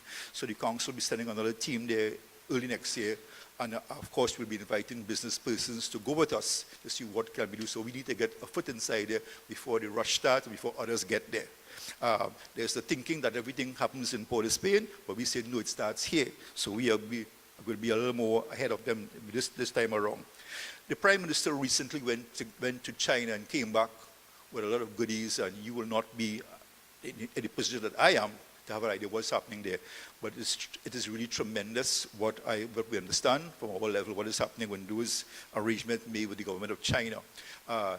Dry dock bay will be built somewhere off a library there, where vessels coming from the Panama Canal will come direct here and do business for us and create opportunities. It is really exciting times. The Mitsubishi plant in Lubre is should be ready by next year to start business. So a lot of things are happening at this time, quietly, but I will tell you surely. Recently, I was in States in LA, and we have a problem with homeless people. And I want to say this to you, stop feeding the homeless people on the promenade. People are now migrating from all over Trinidad to come to the promenade because there's surety food out there. Every day somebody's coming up, opening up their SUV, Mercedes-Benz, and pulling out trays and trays of food to feed these people. In our investigation, our survey, we have found out that people are leaving Rio Claro and Chaguanas and coming to San Fernando because there's free food on the promenade. There are families who leave their home with their children and come and sit down opposite Boys R Us on a Saturday morning, and they get breakfast and they get lunch and they even get food to carry home. So we have centers where you can drop the food off to these centers, and we'll feed the people who are deserving of these meals. And some of these people outside there, you are talking about drug addicts, people who are involved with all sorts of activities. They do not want to be in a controlled environment because you have taken them from here, take them to the homes, and so they get a chance to come back on the promenade because you are going to feed them and sometimes provide some money for them. So I'm saying to you, do not do that because we're trying to keep the promenade clean. And for your information, the city of Los Angeles have over 50,000 homeless persons. And yes, they sleep on the City Hall, on the steps of City Hall in LA. I saw it for myself. And I asked the mayor, what are you doing about this? He said, there's no solution to this problem. He came up with a very novel idea. What he did, the mayor of Los Angeles, is that he got some of the established restaurants there to give them passes for a free dinner. But they had to bathe and change their clothing and come in looking clean to get a free dinner. So there's another idea we could look and probably initiate. Some of these things that we spoke about here can come in terms of our restriction and our limitation, deals with local government reform. We have been speaking about local government reform for quite a while. Local government reform gives the council the autonomy to run our business in San Fernando. What happens here is that if we want to have additional police officers, we have to ask Port of Spain. Port of Spain check whatever they have to and give it back to us. The budget for the Port of Spain City Corporation is $241 million, and San Fernando is $139 million. Port of Spain is smaller than San Fernando, less people than San Fernando. But this is the dynamic of the story and the scenario. And also Port of Spain is subsidized by a lot of state agencies. We don't have that advantage in San Fernando. So you need to understand why it is difficult for us to get things done. And most importantly, we're here to talk security and to talk safety for the persons here and our business people. I want to tell you, we are meeting, we meet once a month with the police officers to see how do we go forward. I don't know if any of you had an opportunity to visit the San Fernando police station. But I can tell you that is a nightmare. And there's no way our officers will be more or less motivated to come out and work. The San Fernando main entrance on Harris Promenade there, what happens there? It's cramped. They take reports, people are going there for fingerprint, people are going there with a lost passport, lost driving permit. They have to have documentation. Some people have their traffic matters happening right there. And the officer in charge, I think it's the chief clerk, what you call him, has an office about this size. There's stacks of documents piled up there. You don't know how to find anything inside of there. The adjacent building was burnt in 2009. About 2 months ago, I just got fed up and seeing trees growing out of that building and getting letters and calls from concerned citizens like you about it. What do you do? So we got some volunteers who went in there and we cleaned out the inside, and we got some guns there as well. We got some burn guns and weapons and ammunition inside of there, and we have cleared it out. It's one of the historic buildings in San Fernando, and it was built a long time ago, and it can still stand. We got some engineers to check it out. The structure is still strong, and we have embarked on a project with some business persons to restore that station. We wrote to the,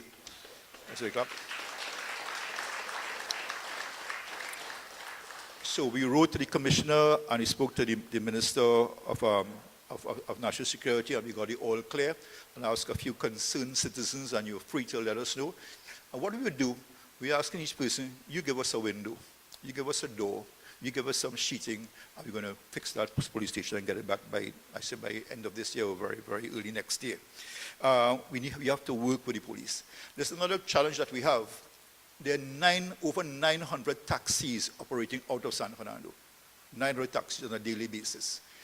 Likewise, the maxi taxis. So we have moved some maxis to Lower St. James Street, and we keep making changes on a regular basis till we find the right fix.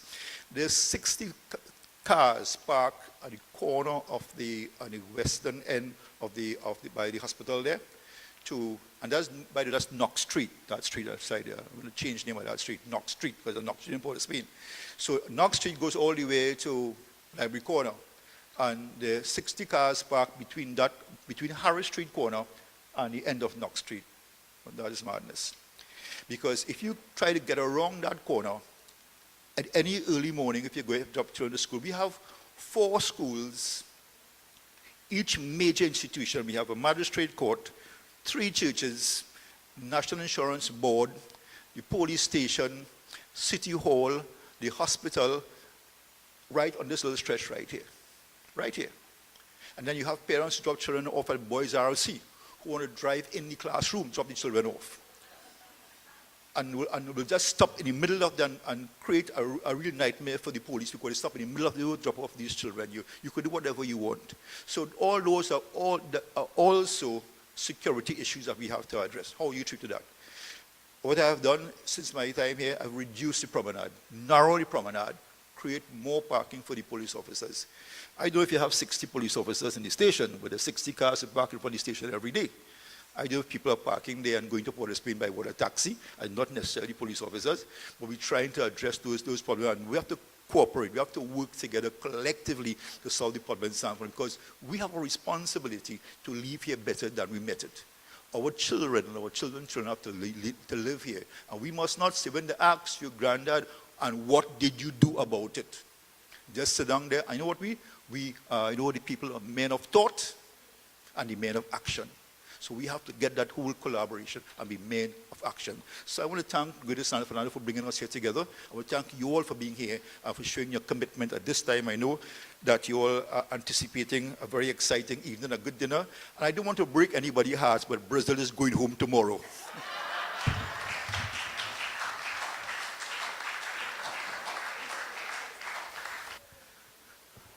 When a man could speak off the top of his head and give you the details that he gave you, this is a man who deserves a round of applause. It's certainly close. It tells you that the issues are close to his heart, indeed. And a free ticket, if you dress well, in case you're homeless and you dress well, you get a free ticket. Could you imagine what's going to happen to Kambule? You're in trouble. Ladies and gentlemen, we've got a very short demonstration from the Silver Dragon Taekwondo Institute of Discipline Foundation. It's a wonderful organization led by Master Leroy Bruce, who's been a martial artist for over 4 decades. It's about 4 decades, so it gives away his age, but he certainly doesn't look it. He's the strongest man I've ever met, and I've dealt with some pretty strong people. And this is the toughest human being I have ever had the pleasure of shaking his hand, and I should say the displeasure. And he's here to give us some interesting tips as to when you're confronted with a situation, some of the simple techniques that one can apply. Master Leroy Bruce and members of the Silver Dragon Taekwondo Institute of Discipline Foundation. Master, you could come up here, please, and bring your students in Europe and, of course, on the North American continent. Master Leroy Bruce. Thank you very much, Hansley Ajodha. I must let you know that Hansley also signed up in my school and, training with the man with hands of stone. And I also want to recognize some of my students here in the crowd that trained some years ago. Smith, Lance Smith, and we have Darwin, Harilal. Darwin is here? Probably left. Yeah, stand up, Darwin. You're a good student for, and good parents and all of that. Okay?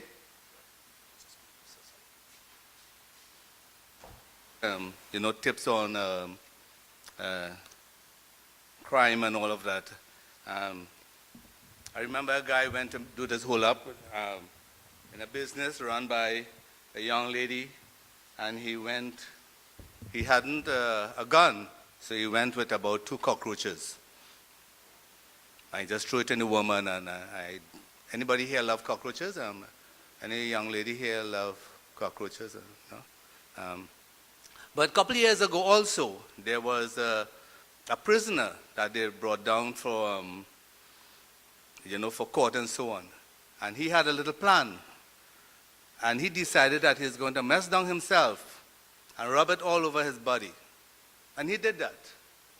And then he walked out the van, and no police officer wanted to touch him. And he walked away. They didn't shoot him or anything. He walked away. So these are some of the tips that you can also, I don't know if you all remember a great person that I know, Robert Sabga, and he was giving me some of those type of little tips that people use in self-defense and so on. Someone come to your house and try to rape you and so on, and you try to, you probably vomit, regurgitate, whatever, and rub it in your body, and turn away the assailants, okay? All right. Yeah. All right. So we go straight into the demonstration. Tajaichi Kaupai. Good. There's some things that I teach to my students, and I believe that crime starts at home, in your home, your household, and we're supposed to groom. We think we should groom our children from young, and so you will see some of that demonstration here this afternoon. You're going to answer for me. Focus. What is focus? Focus is the discipline of deep concentration to achieve clear understanding. To achieve what? Clear understanding. Discipline. What is discipline? Discipline is an instrument that reflects character. Okay. What is character? Character is 100% learn skill. Let me hear that. Character is 100% learned skill. And voice? Voice is power. What is voice? Power. Good. Voice is power. Good. Tajaichi Kaupai. Okay, get yourself ready. Prepare your props and so on.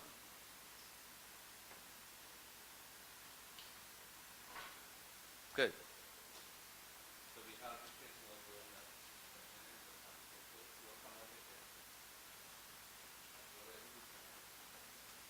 Where's the cordless? Where the cordless phone here? Cordless mic? No? All right, face each other and do your techniques.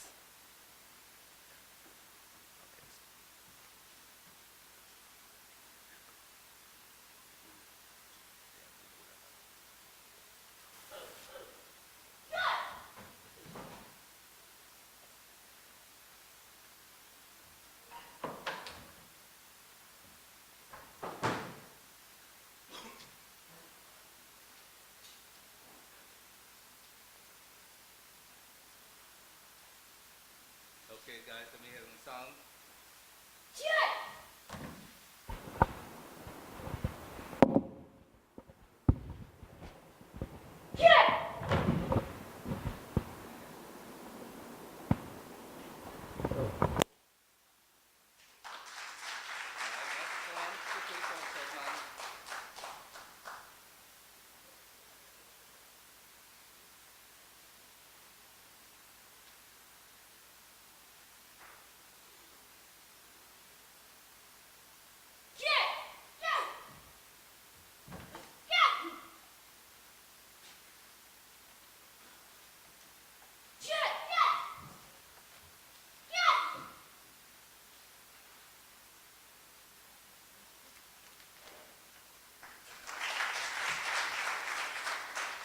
Okay, movement, yes, yes, good.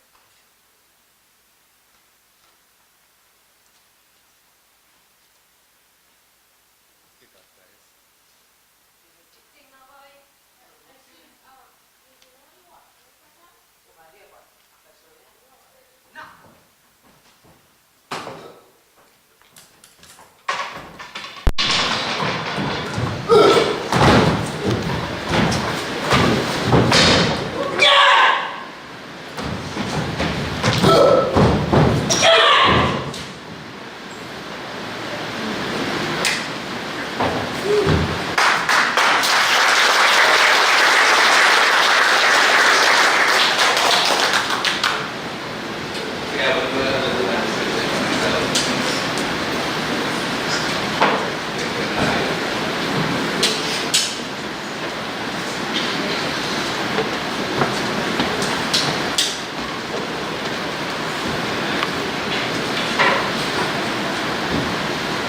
So I will demonstrate a knife attack.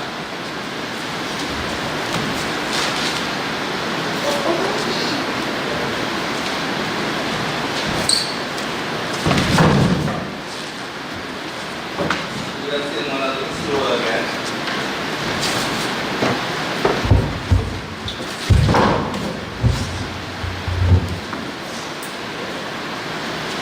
One more.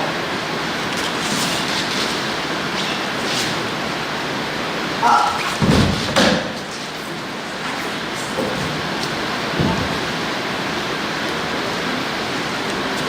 Bring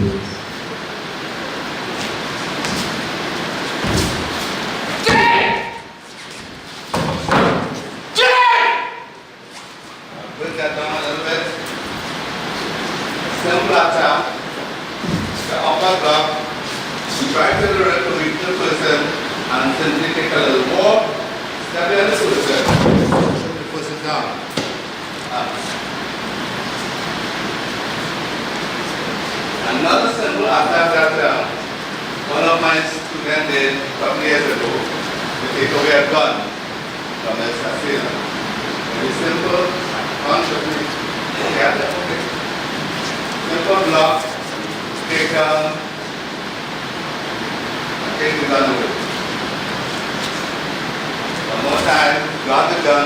If a person comes with a pistol, I understand if you hold the top of the pistol, then that gun cannot go off. That's all. Then the rest of the gun away. What my student did is shoot him with a 6 bullet and give him out the gun back. And he walked out. Because he was a little nervous. Okay. Another simple little technique that we do. The first attack, you just raise your hand like this, reflect the attack, step to the back of the person, and simply push the person forward like this on the lower back and pull the neck and have the person down on the ground. A very, very simple technique that we can use. Okay? Come on. This is another simple technique. A lot of times it happens in domestic abuse.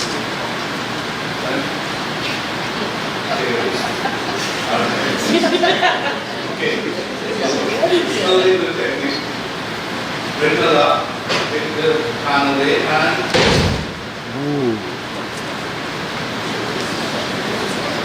I will do some other techniques for it. The person is choking you like this. You can simply stick your hand in the person's eye. You will break it up. Choking like this again, you just a little hand. Just turn away and you break it up. As simple as that. Very simple technique. Strike to the muscle here, you break it up. Or you can just, if you're strong enough, you can strike to the muscle body. Okay, good.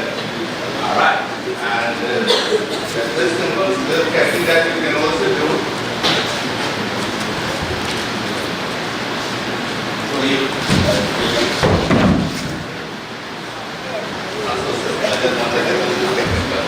Okay, thank you very much.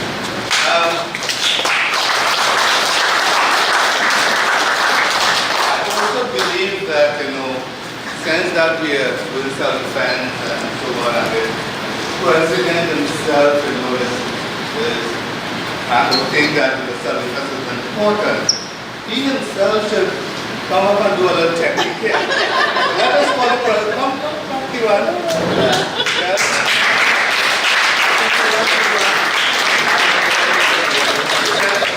That kind of example for his people to follow.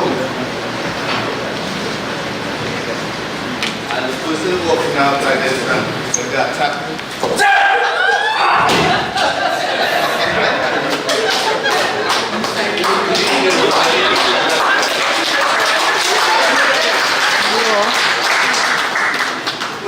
Because I remember looking at the video and I saw some,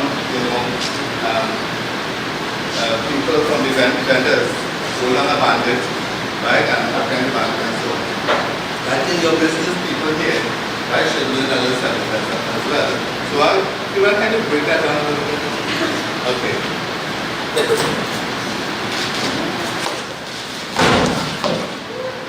Wow.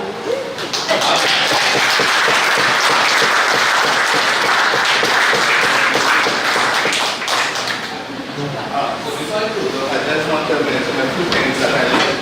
I know just 5 minutes I have here. Because I believe in the Chinese. I believe in the Chinese and the method of the Chinese. Right? And I'm going to say it quickly in Chinese, and then I will explain it a little bit in English. Auchi min Tui Wan Song Lan, Roche Changa Hong Gan, Dance Theater Guru Chingan, Song Jian Bai Qian Chang.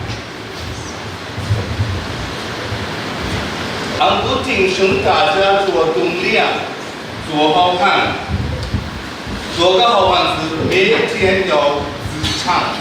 Now I don't know much Chinese, but I know when I speak in Chinese you wouldn't understand what I'm saying, so you know. Anyway, so Ao Chi Mian Tui Wan Chung Lan means that you must confront the problem head on. If you have a problem, you must confront the problem head on. The next line says that we are warm up, we are ready to go. We have the drive and we must do it now. Dance to theater, they say that we must have the guts to do it. And we must train our body, like our bones to be like refined steel. Okay? Amputation means that you must stand up firm, you must walk like strong. Oh, sorry. Yeah, I don't know what it is not talking Right, yeah. So, Ang Gu Ting Shung Da Jia Zuo Dung Liang means that our steps must be strong. Our chest, as men, our chest must be high. And Da Jia means everybody, like all the men in society must have that kind of must represent our society in that way. And it also says that we must stand like pillars in society. So when we look at our lawmen and our mayor and all of that, I remember in every one of my brochures I have a message from the mayor. But today, we actually want to send a message to the mayor. So, right, and the last sentence, Zuo Hao Han means that we must be heroes. Heroes in society, heroes in our household, heroes in this country. And to be heroes, we have to do something. And if we are in position to do something, we must take that stand. We don't want to be in position and we have all the talk in life and plenty talk and really do nothing because we see these type of things every single day. I don't know if it's a good example for our young children. With that, I want to thank you very much.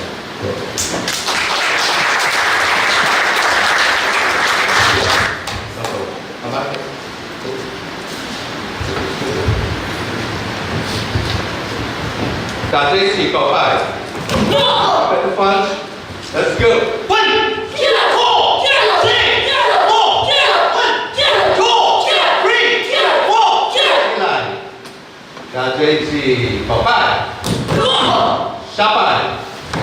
Silai. Thank you very much.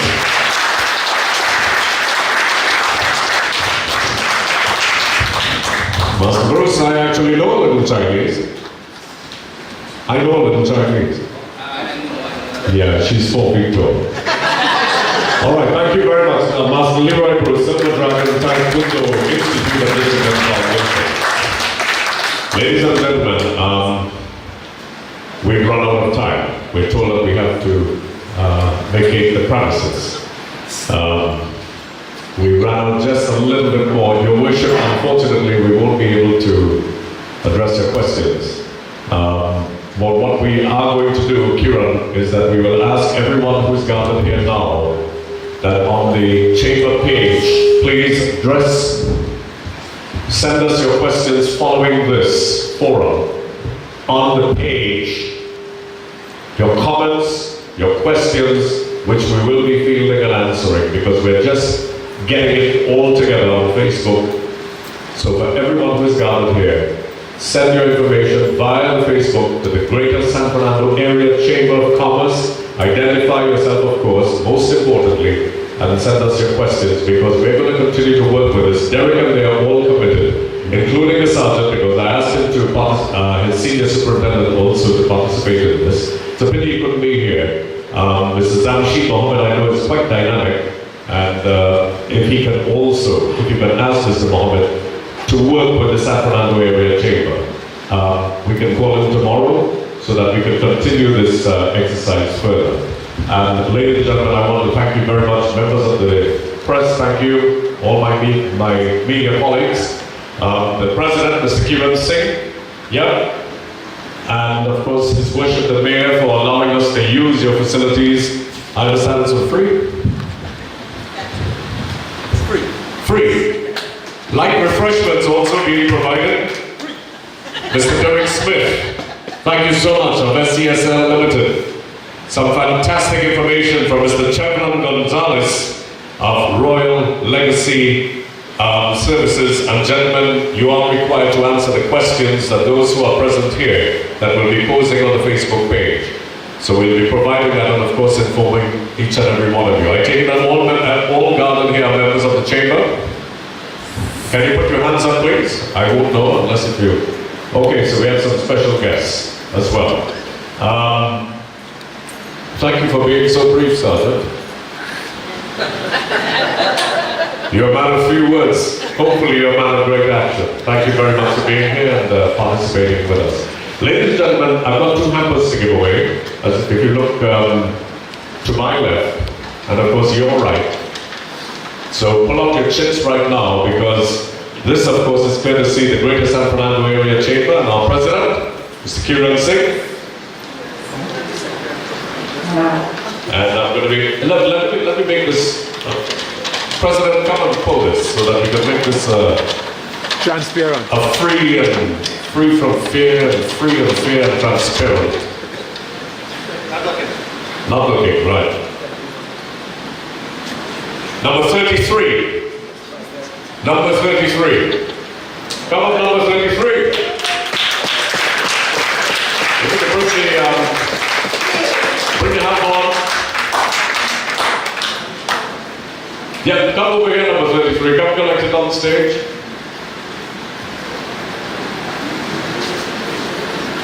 Sweetheart, if you could bring the, right, good.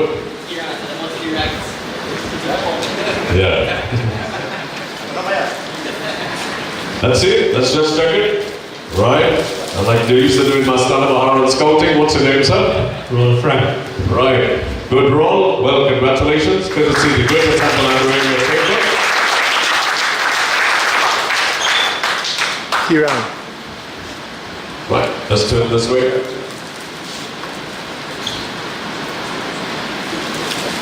Just about everything to drink inside there. All right, so we're going to shake this now, Kira. One more.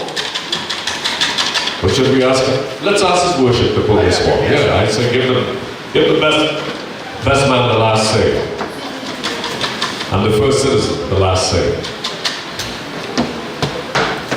Right, Your Worship? I see we're in the same colors.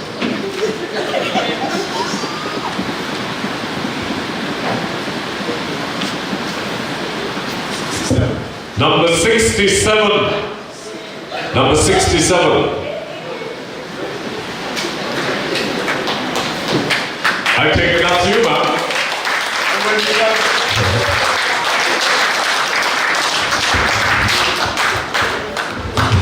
When did I share over this 1 day apart in 2 weeks' time? Next week. 2 weeks' time. That makes you a cancer. Yes. Okay. They're not cure for us.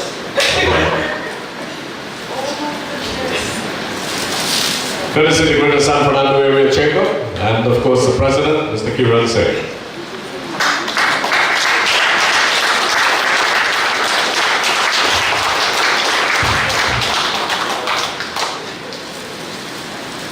Thank you very much, Your Worship. What's the fine for leaving here late? Is it $5,000? Right, okay. Ladies and gentlemen, thank you very much for being here. Once again, we apologize for the question and answer, but of course that's not going to end there. We can field all questions via connectivity through Facebook, Instagram, etc.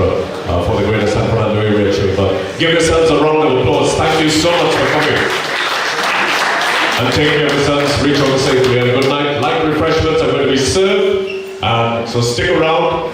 We're going to make it worth your while for the rest of the the evening. Thank you very much, ladies and gentlemen. Mr. Sando, if you play a little music for us, I know you have to go home.